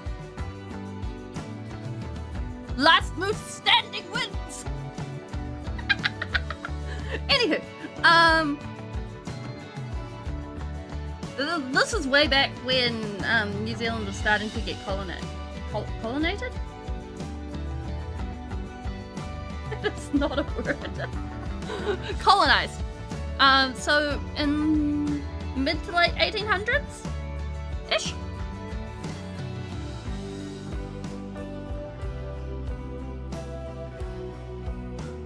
And so basically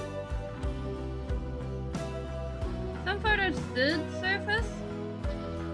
And I think some photos are in like museums. I don't want to Google it now. But it's kind of wild.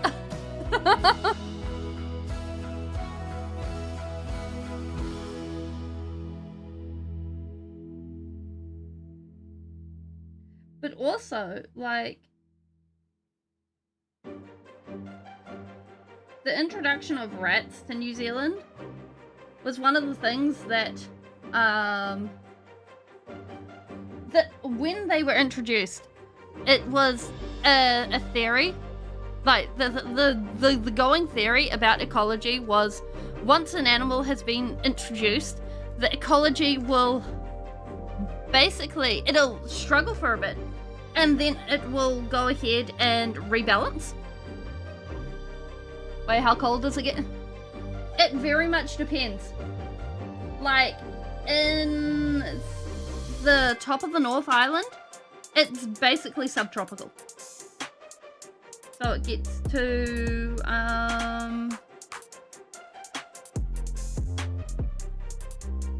down to 10 degrees max.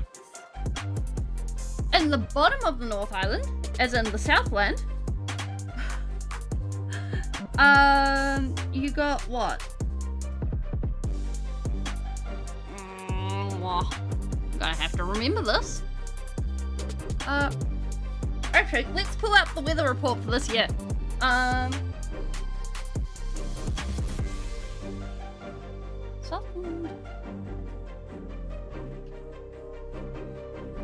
Southern region.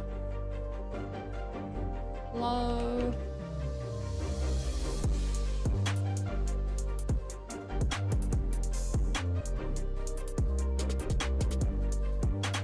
Winter.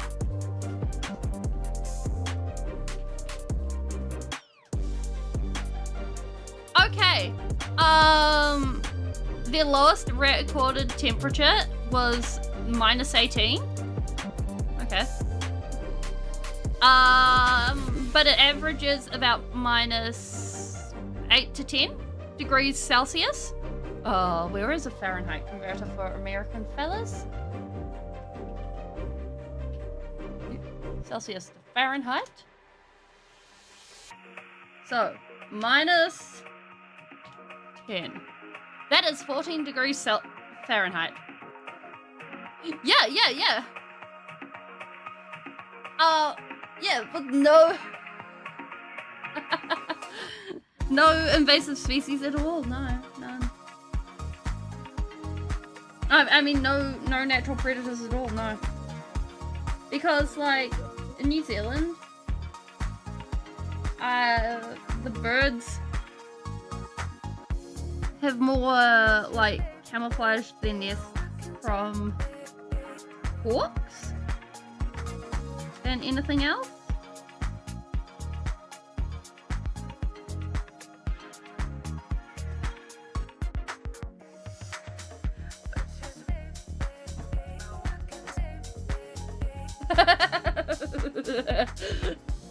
Eight to 10 Celsius. No, you're gonna need to find another channel if that's what you're looking for, Legfay.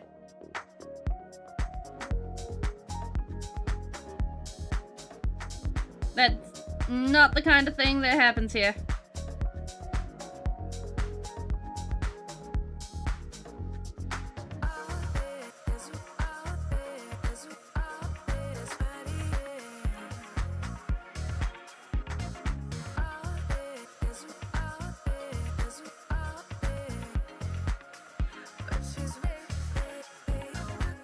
No, Legfay gets one chance to be a reasonable person, but they go ahead, they make weird comments, they go.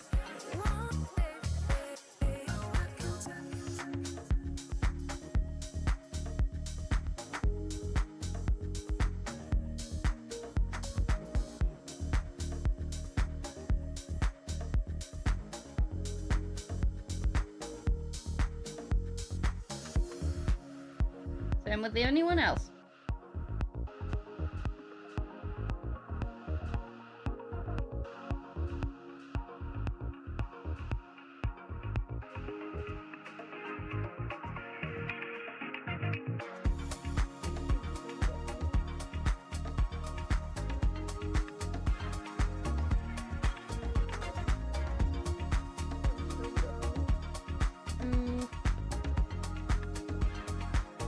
You know, I think I'm quicker at putting these yellow bits on this time round.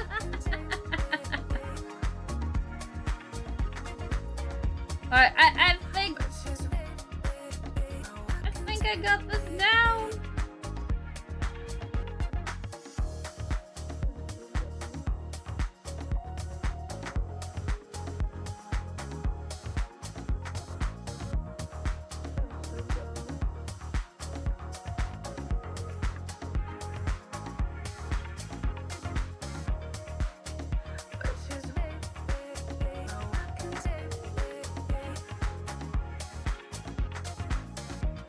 What's the model? This is a kit bash of demon prints. We got Kyrop's Fate Weaver. We're going to be putting demonettes on the cane. And then... oh! I found one of his legs. He's going to have Tyrannid legs. Hold up. There we go. Bam. AC's here? Oh, cool. Welcome in. Yes, it is multiple.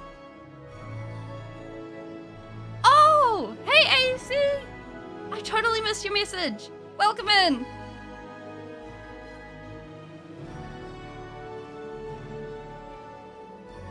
Yeah, it is multiple Warhammer models. It is a kit bash.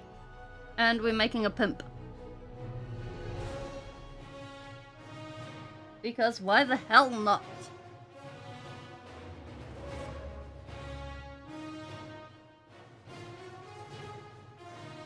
And if it's not recognizable as a Warhammer figurine by the end of it, I am fine with that.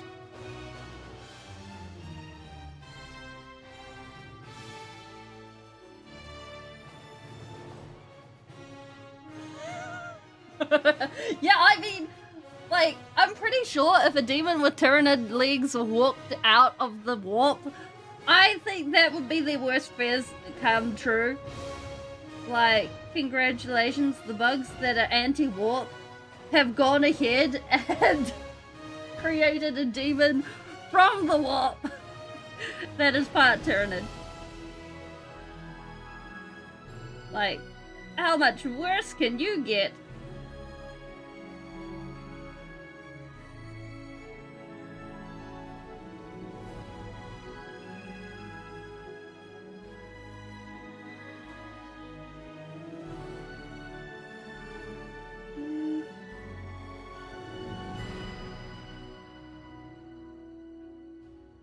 That being said, it would be very interesting to see what we could do about actually making, like, a demon Tyranid. I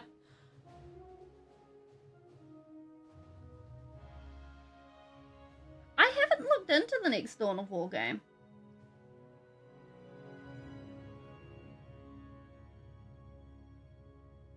Like, at the moment, I've just started on Rogue Trader.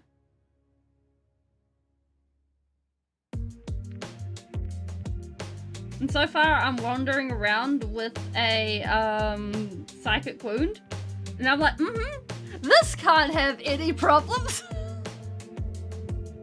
Tyranids are chill.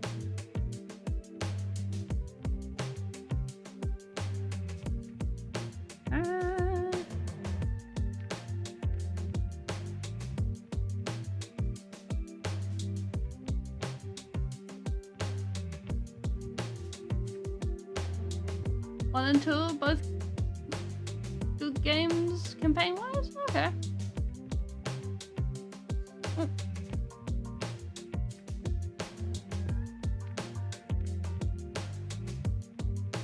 I imagine so when it comes to real-time strategy games. Like, the multiplayer aspect of, or the PvP-based aspect of a lot of games is not my vibe.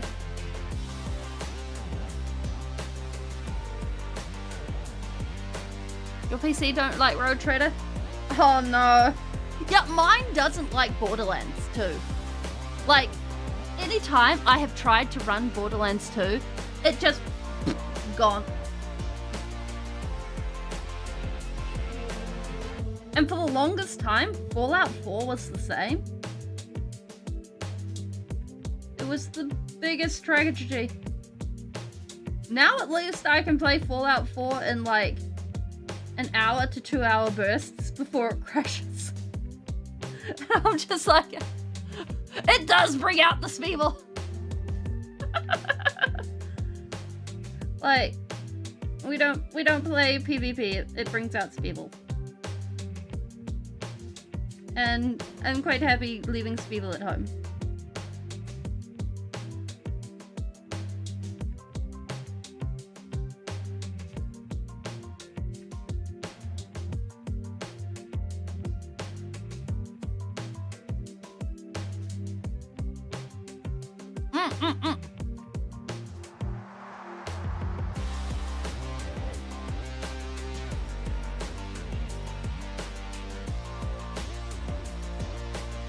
I feel called out for those 50 tabs of Chrome.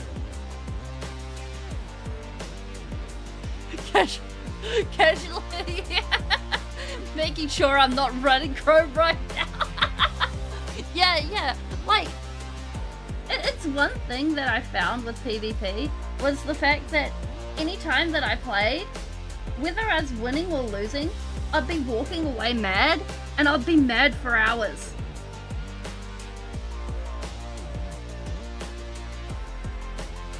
And like, it didn't matter if I was doing well or not.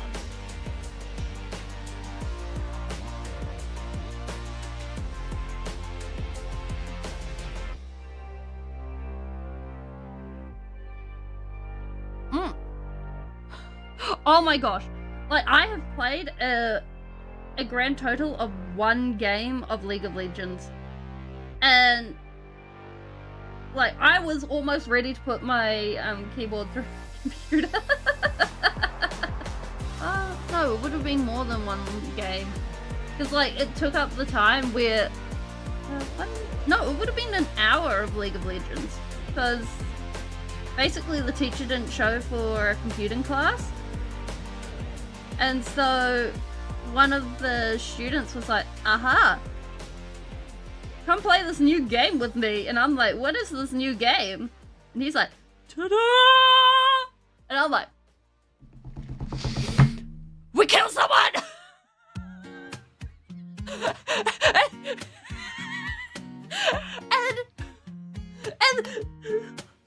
and let me just set the scene for you. So this dude, built like a rugby player. You know, he's big, he's buff, he's everything. Then there's Speeling. Meek, mild Speeling. Back then, I used to talk like this. I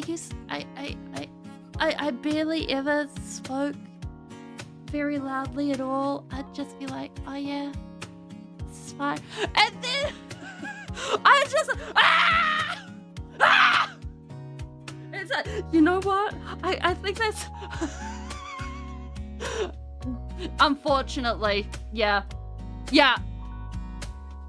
Like, the poor guy was literally leaning away, being like, holy, you good? And I'm like,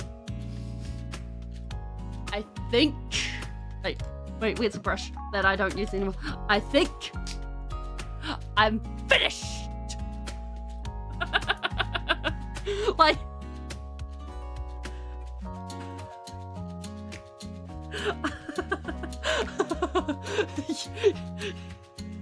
yeah, like, at that point I had been off PvP games for 6 months, I think. So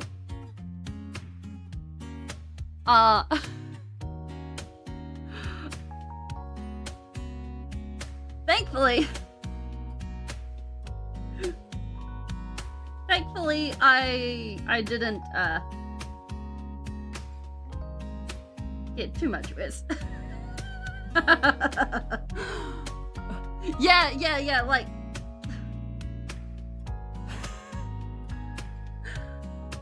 oh, I was bad with Minecraft PvP as well. Like, I played pre 1.8 Minecraft PvP.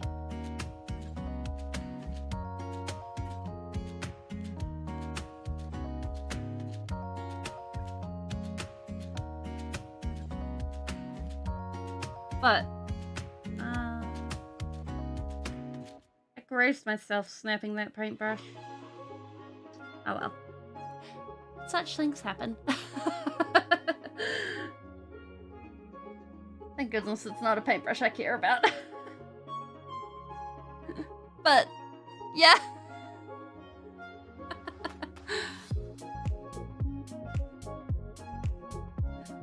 Minecraft PvP was not something I was amazing at.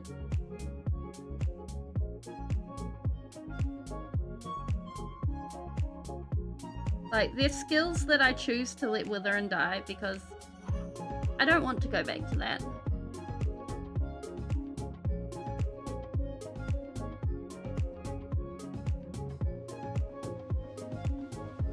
Damn, 12 hours!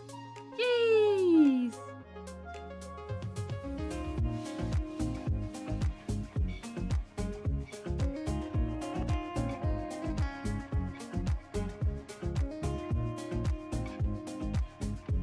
It also, like, doesn't help that, like, Yeah, play MOBA or be happy. Exactly. Play Team Fortress 2 or be happy. Play Bed Wars or be happy. Play Sky Wars or be happy. Oh no. Like, there's... I think sometimes there is choices that you can make like that, and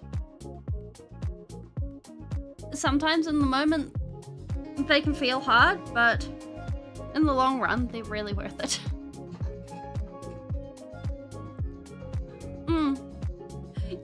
Yeah.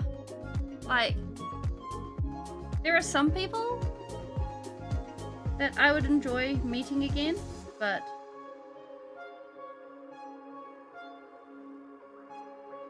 I don't think I would ever want to go back to old Speeling.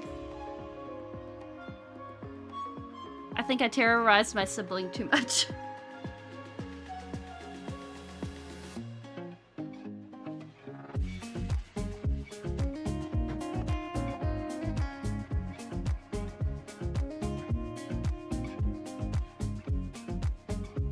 And like, making choices... But making choices is an inherent part of being human, I think. Like, you get to stand out and be like, yeah, I choose to make this choice, whatever this choice may be.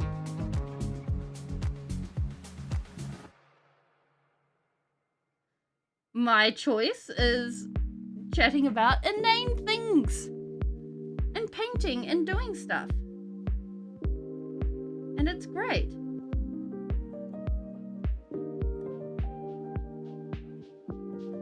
My choice is to walk away from PvP and be calmling.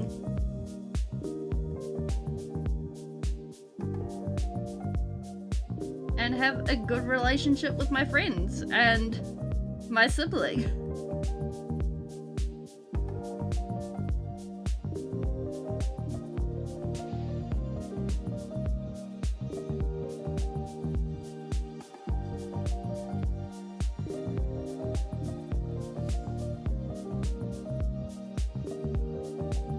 That being said, the amount of bad choices I think equally make them, so it works out.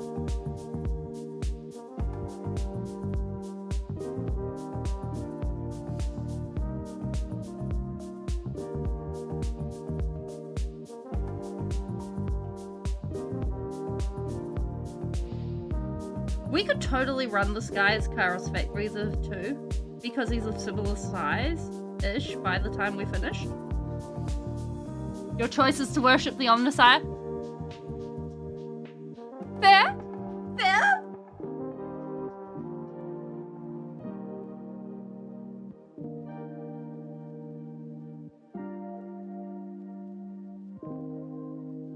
Like, personally speaking, I like machines outside my body rather than inside, but hey.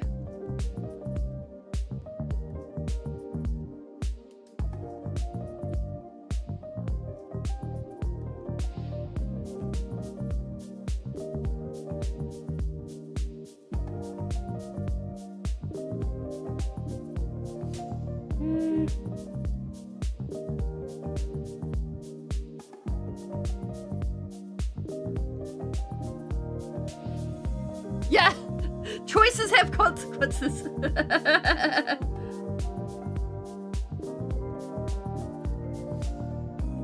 Wait, does that mean not worshipping the Omnissiah means that servitorization? Because we can pay lip service.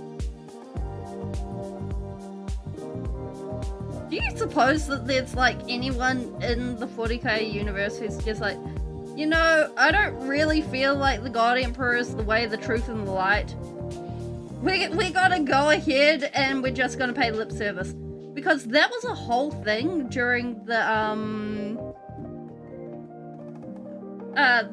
who is it? King Henry the something? and Queen Elizabeth's era, the first in Britain. And basically, there was Protestant and Catholic, Protestant and Anglican. Basically, the Protestant Reformation.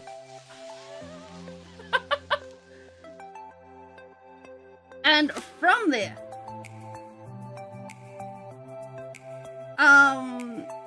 it was a whole thing where if you didn't worship the right religion, if you didn't worship the right state-mandated religion at the time, you were executed. If you were caught worshipping the wrong one, congratulations, you're out. But, of course, if you're going ahead and being like, yo, new king, new policy, or new queen, new policy, to peeps who have been told their entire life, hey, you gotta do these things if you want to be a good person.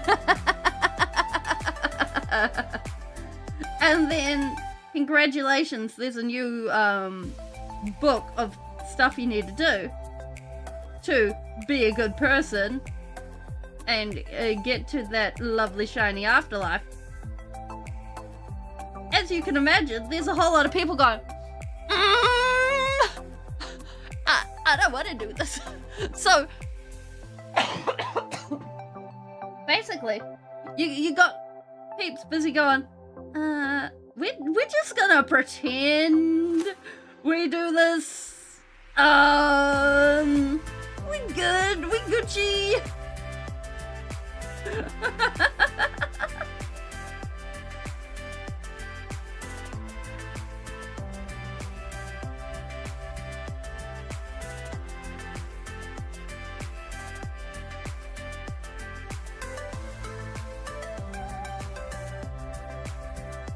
So it is a curious thought.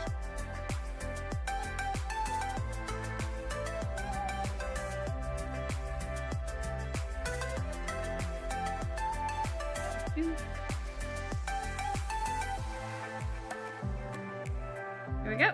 Okay, that's that. Nope, we're not touching any of the wet paint. Good.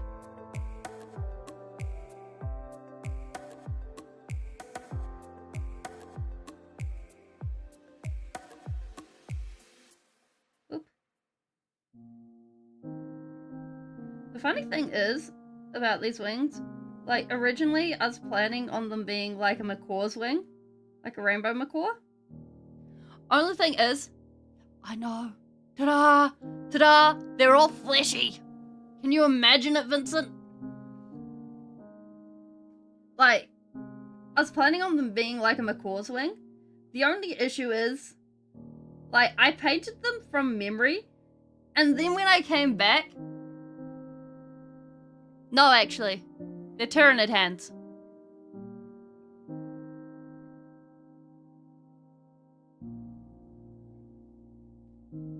Well, you see, I have one hand holding a puppet.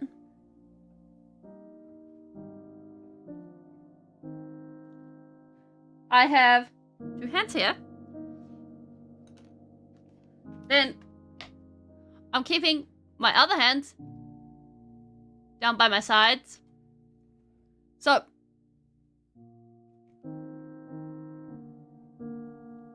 don't question what's holding the puppet.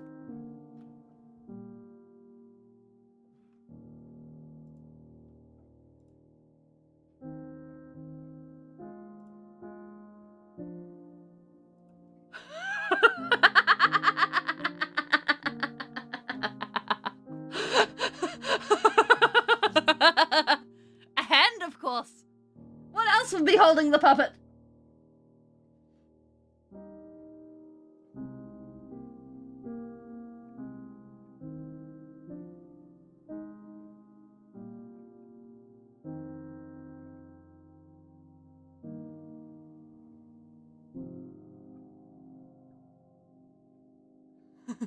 Four hands, 5 hands. Yeah, I know. Isn't it horrifying?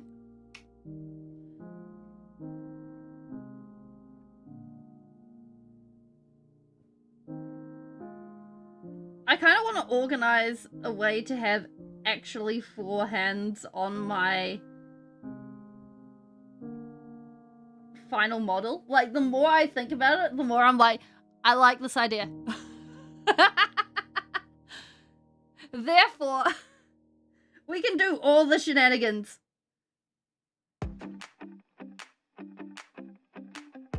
Like, it sounds like a total vibe to me.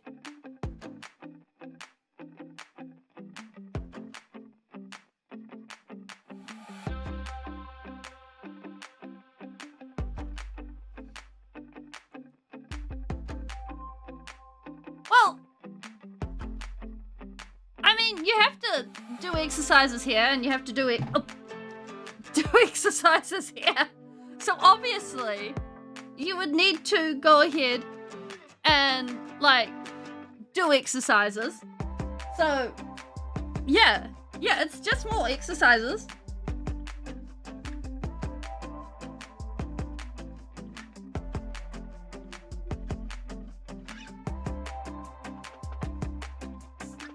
But it's fine. It's fine.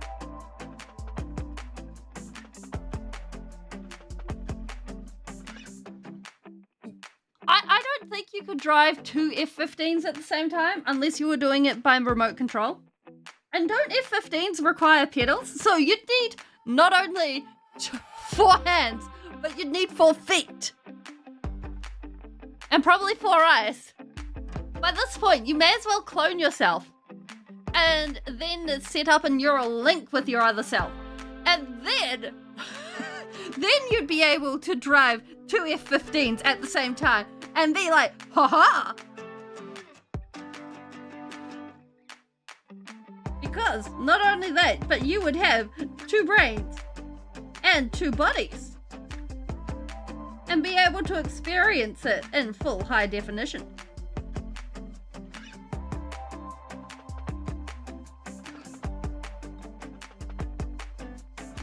Why did I think that these feathers were a good idea?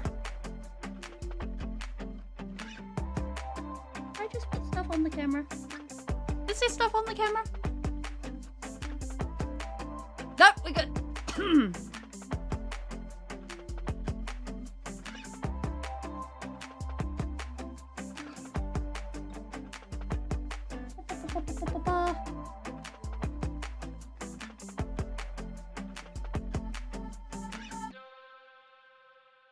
And if you were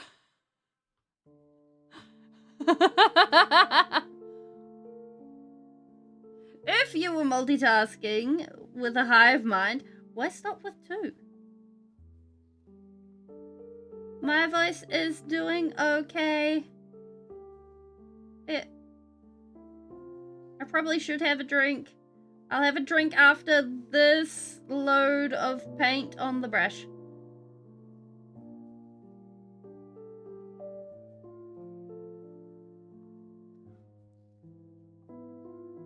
I mean, 5 multitasks? I mean, so for me, honestly, like, I would say that the multitasking I'm doing is keeping an eye out for Lucky, because, like, it's raining and he's probably going to come in at some point for cuddles. It's either that or someone else is giving him a cuddle. Maybe it's on that.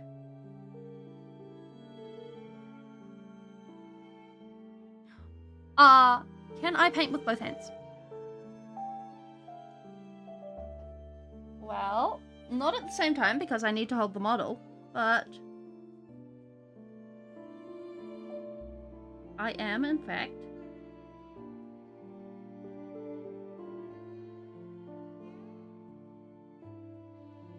Somewhat ambidextrous.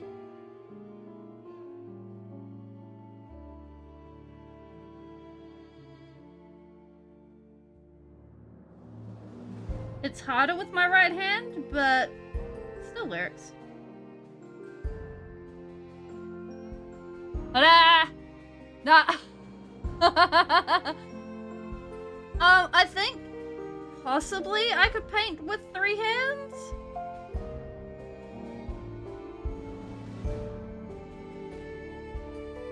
So, the reason why I learned to paint with my right hand is because at one point I messed up my shoulder and I was like, oh no, I've got to learn to write again.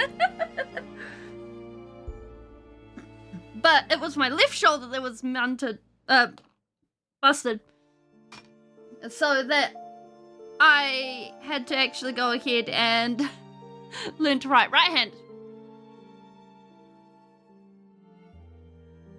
Only thing is, my right wrist is also pretty screwed up as well.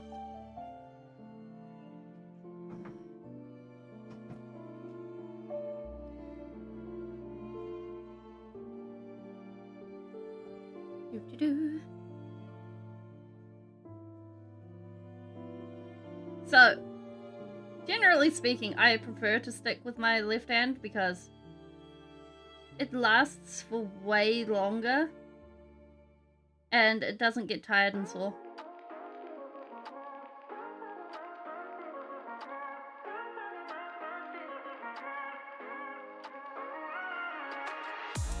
Yeah. Hey, the man! How you going? I'm going good.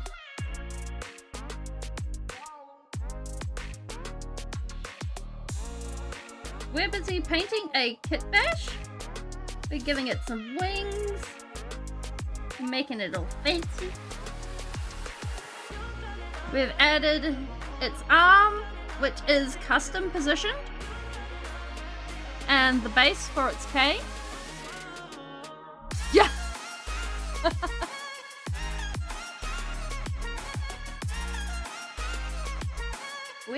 we be vibing.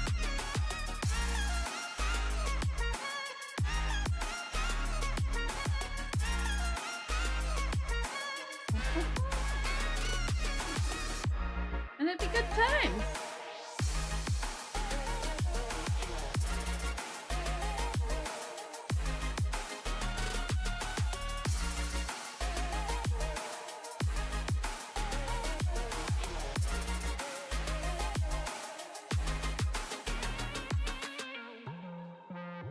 There we go. Yep, yeah, it is in fact demonic pimp.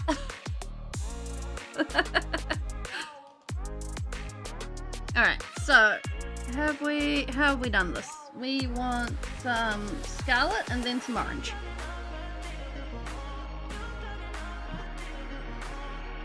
Orange, red. Well, not really scarlet.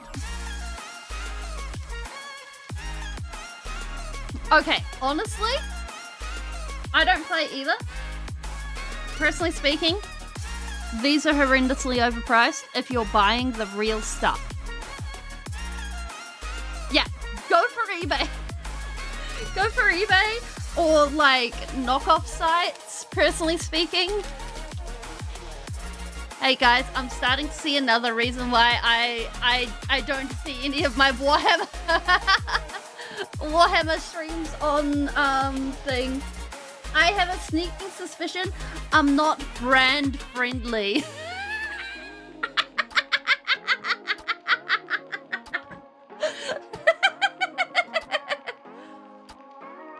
Okay, where have we started these? We have started these all the way back there. But like, these are hilariously overpriced. Yeah.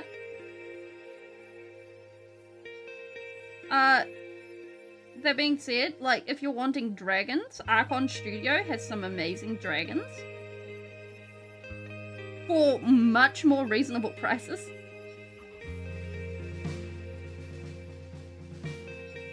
Yeah, I know, it's kind of horrifying, Painty, isn't it?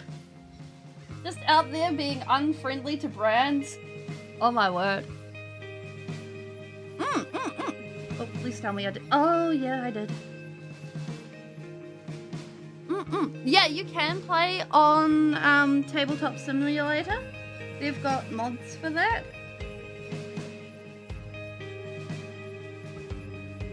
You can also play like Magic the Gathering on there.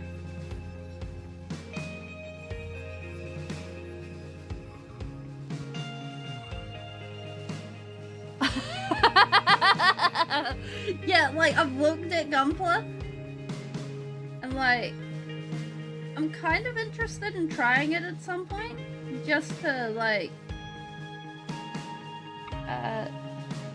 see how it would be to build and paint one. But for me, the painting is the fun part, and the fact that it comes pre-colored kind of takes away from things for me. So I'm like,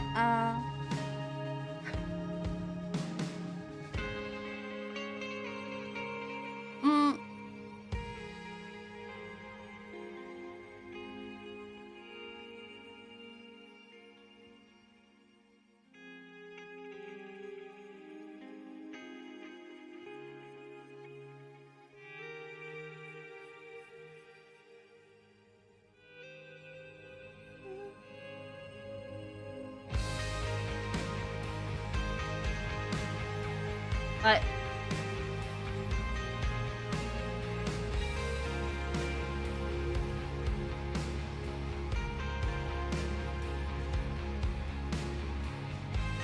I got into painting miniatures for the painting of the miniature. Initially, I got the warhammer. Like, I was like, initially I was painting D&D figurines because I was like, aha, maybe I can host my own warhammer where I could actually do stuff and it'll be great. But then, like,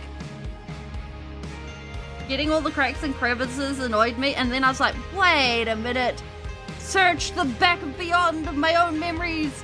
Wasn't there such a thing as warhammer? And then I was like, oh yeah, this is a thing. This does stuff. This goes together. We could put this guy together at some point. We should put him together. He's just been, like, I got given this guy, and he's been stuck in this box, and I'm like, ah. They're pre-colored, but it's super easy to spray primer and do your own designs as long as you wash the plastic beforehand and it sticks. Ooh, okay. You know, that'd be interesting. Maybe we put it on the interest list then.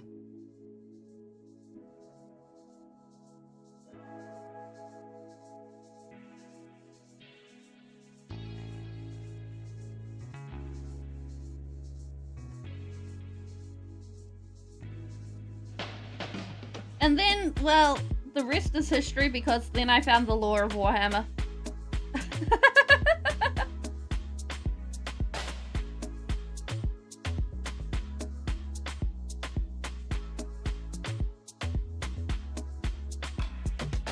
No glue, no cement. Oh.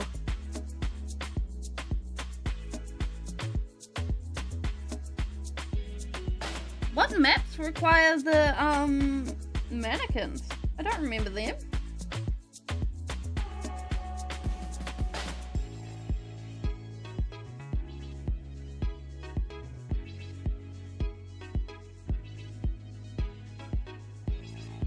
I don't remember the mannequins in Phasmophobia.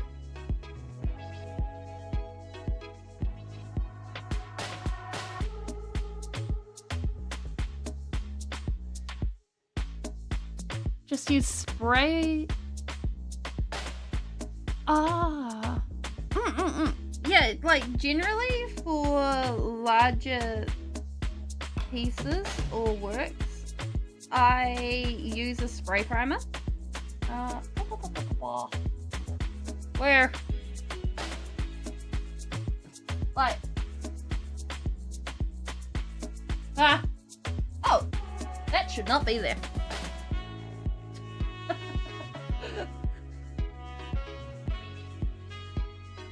Put star in there.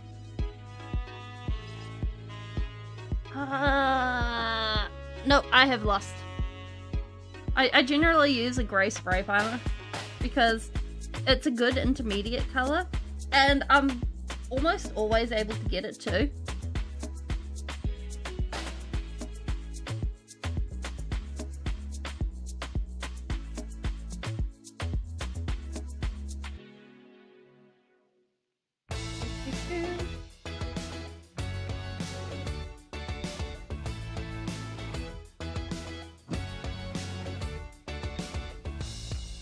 Like, for me,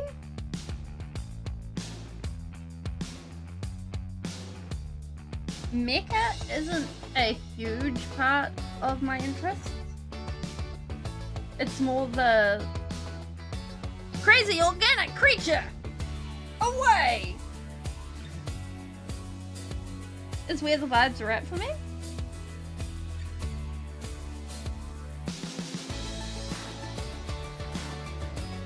And it's good times.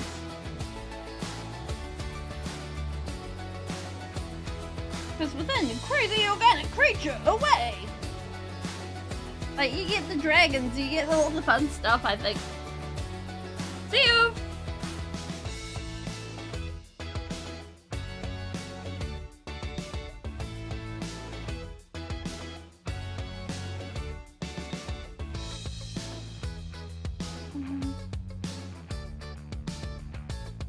That being said, I think it would be really cool if we got the chance to paint like a kraken or something, and then like submerge it in resin. So we get like resin frothing as the tentacles come out and be like, rah! But we'd probably have to be really careful with the resin.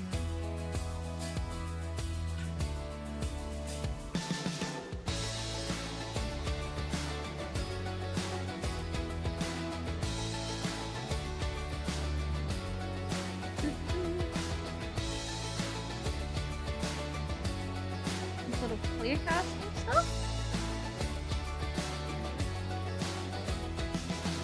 Like, I've seen some amazing builds, and I'm just like, oh, I want to see, I want to be like that. I want to do stuff like that. That'd be cool.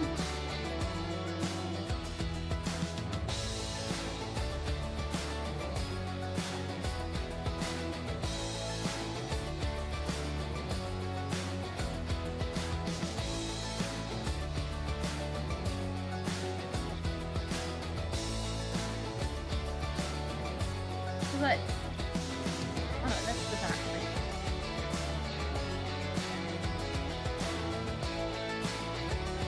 Pulling off fun stuff like that. It's just neat.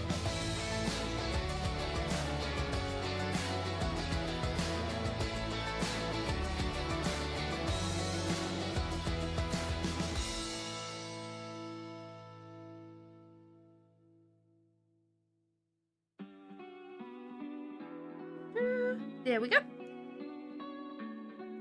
So it's nice and subtle.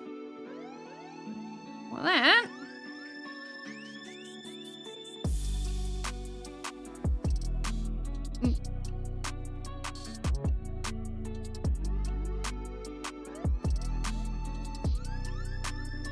well, let's do the other side.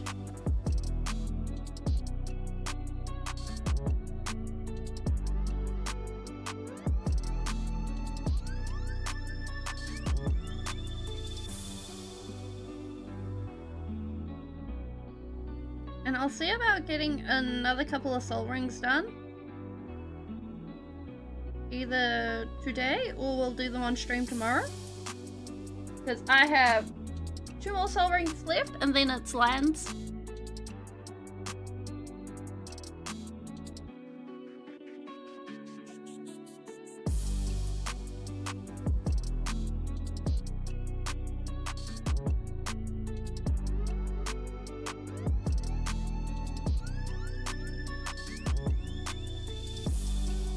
And I am feeling the vibe of more black holes. Because I like the black hole we did the first time, but I want to do it in other colors. Like, doing a blue one would be neat.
better.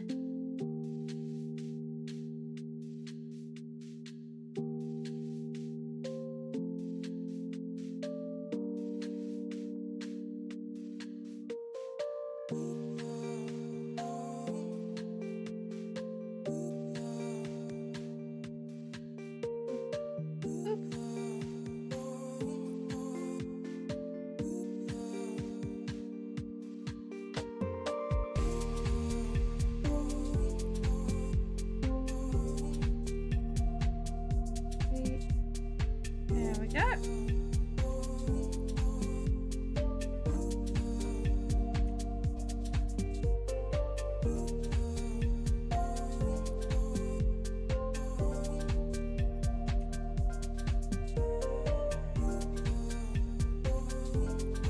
Although I watched a New Zealand made film recently, and obviously I've been watching too much international stuff because I was listening to them and then being like, why does this sound so odd? Because I got caught listening to it and being like, wait, why odd? And it took me like 10 minutes to realize I was listening to the Kiwi accent, well, one of them, and being like, oh, wait just a hot second. How have I forgotten how my own people sound?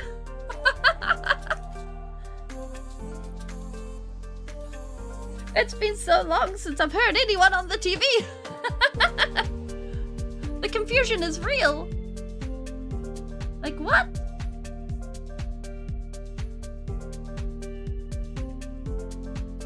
But like, it was kind of wild.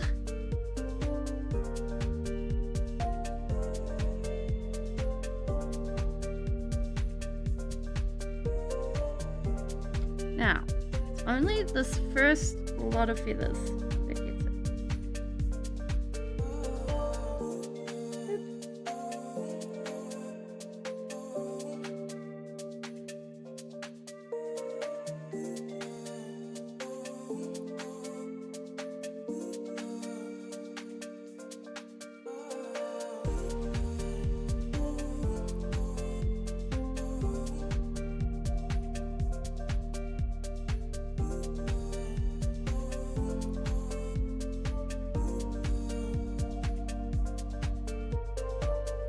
It was kind of funny. Okay. We only need a little bit of the orange. Wait, how have we got it here? Okay.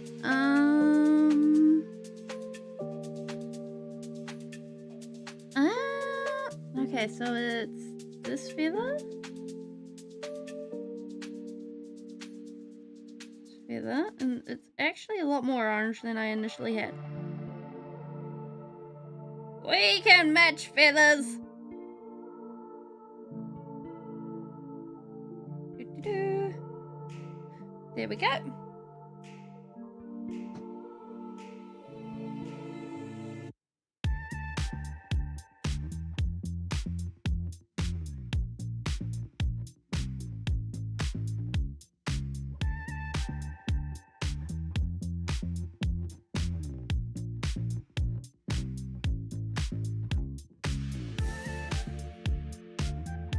We appreciate the red, we appreciate the orange.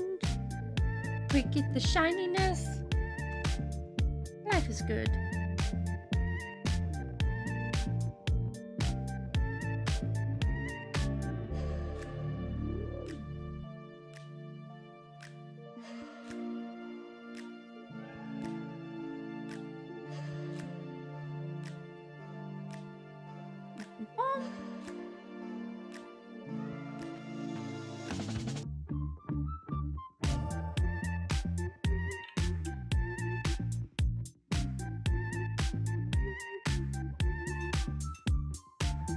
Huh. It's looking good. I approve of this.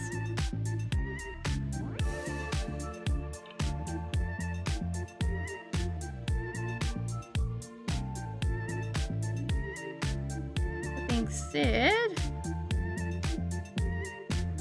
I might need to eyeball the time. Like, looking at these wings, I'm like, we might have actually been very enthusiastic. Oh my gosh.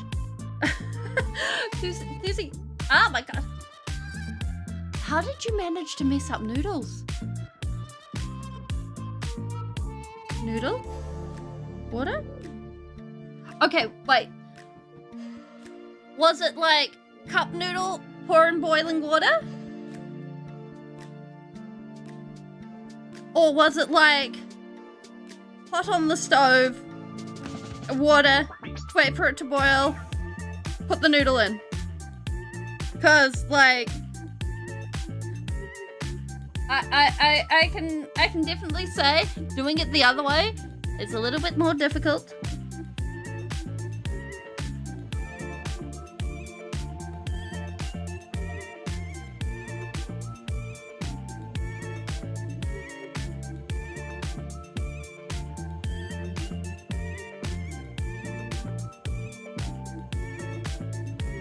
Like, there are options both ways for ruining your cup noodles. Like, forgetting that they exist is definitely one of them. And the window was open with noodle of fire? Are you okay? Is your kitchen okay? Is everyone else okay?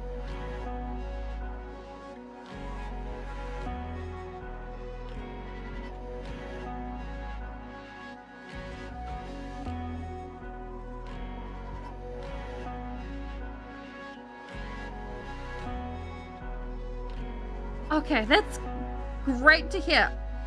That is extremely amazing how you've managed to do that. I'm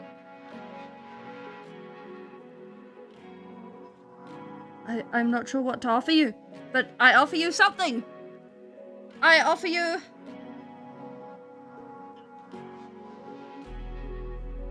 a round of applause.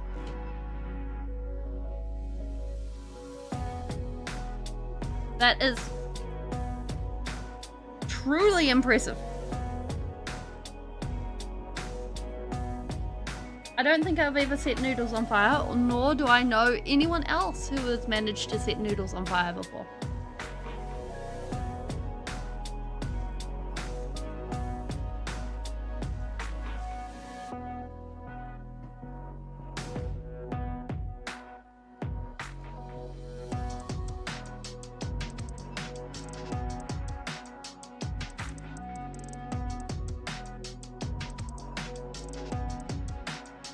Now, is it just this first row? No, it is the second row.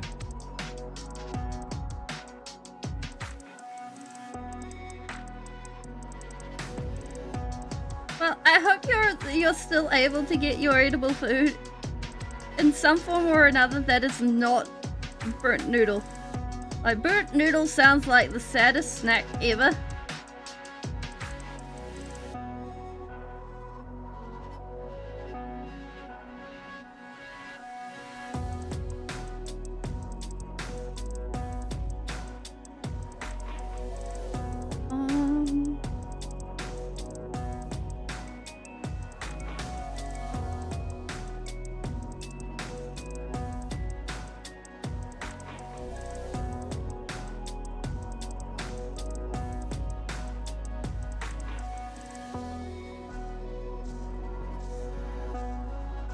You know, just even looking at these wings really shows how much thought they actually put into the design of them. The noodle was not cooked after 20 minutes, but it was bigger and soggy, but no burn. Oh, wait. Were these instant noodles or like wouldn't just stop the cooking? Oh, oh. Oh, that's miserable. So, like, eternal soggy noodle. Sad soggy noodles. Damn.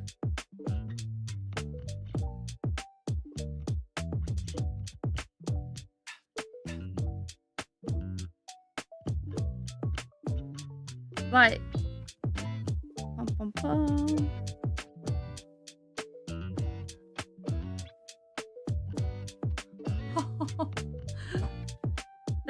That sounds like absolute misery.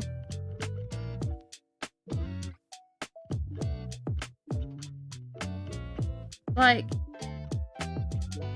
these feathers are actually designed as individual wings. So when you look at a bird of prey's feather, they actually have these cuts. They're not squiggly like this, but this, it goes wide and then it cuts in, and then it goes thin. And this is doing this actively on each of these primaries. And then it's doing it the same on this side.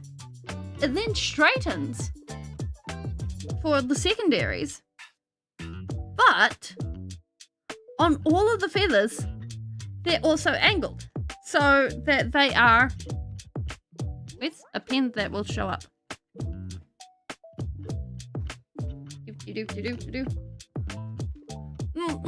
True that. Life do be like that sometimes. So that it's got the vein of the feather. It's thin on one side. And then it's wide on the other. Which is a thing that feathers do in real life. Which is, yeah. And a lot of models, or a lot of drawings and artwork cheat and just have the vein straight through the middle. And they don't even do the cut. Like, this is the first time I've seen the cut. Sanguinius's model doesn't have the cut in the feathers.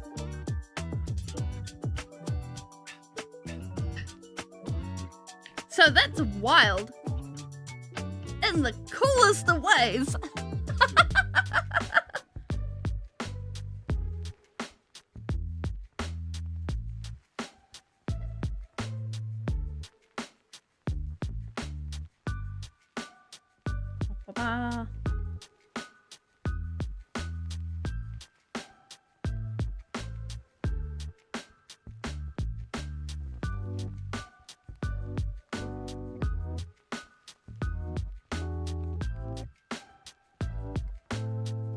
Like, I love little details like that.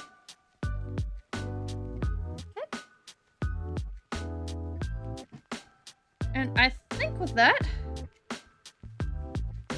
we have finished, because all of this is going to be the most time-consuming part of his wing, and it'll probably take another hour. So we'll leave that for today. We will come back to it.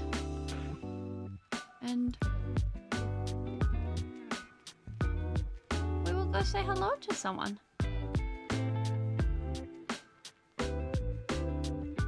It has been a wonderful time. And I hope you guys have enjoyed it.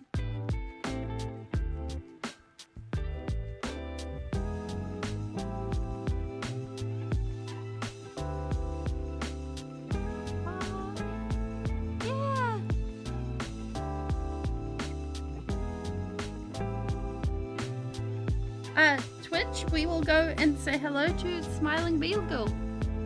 Smiling Beagle! Oh my word. Thank you for coming.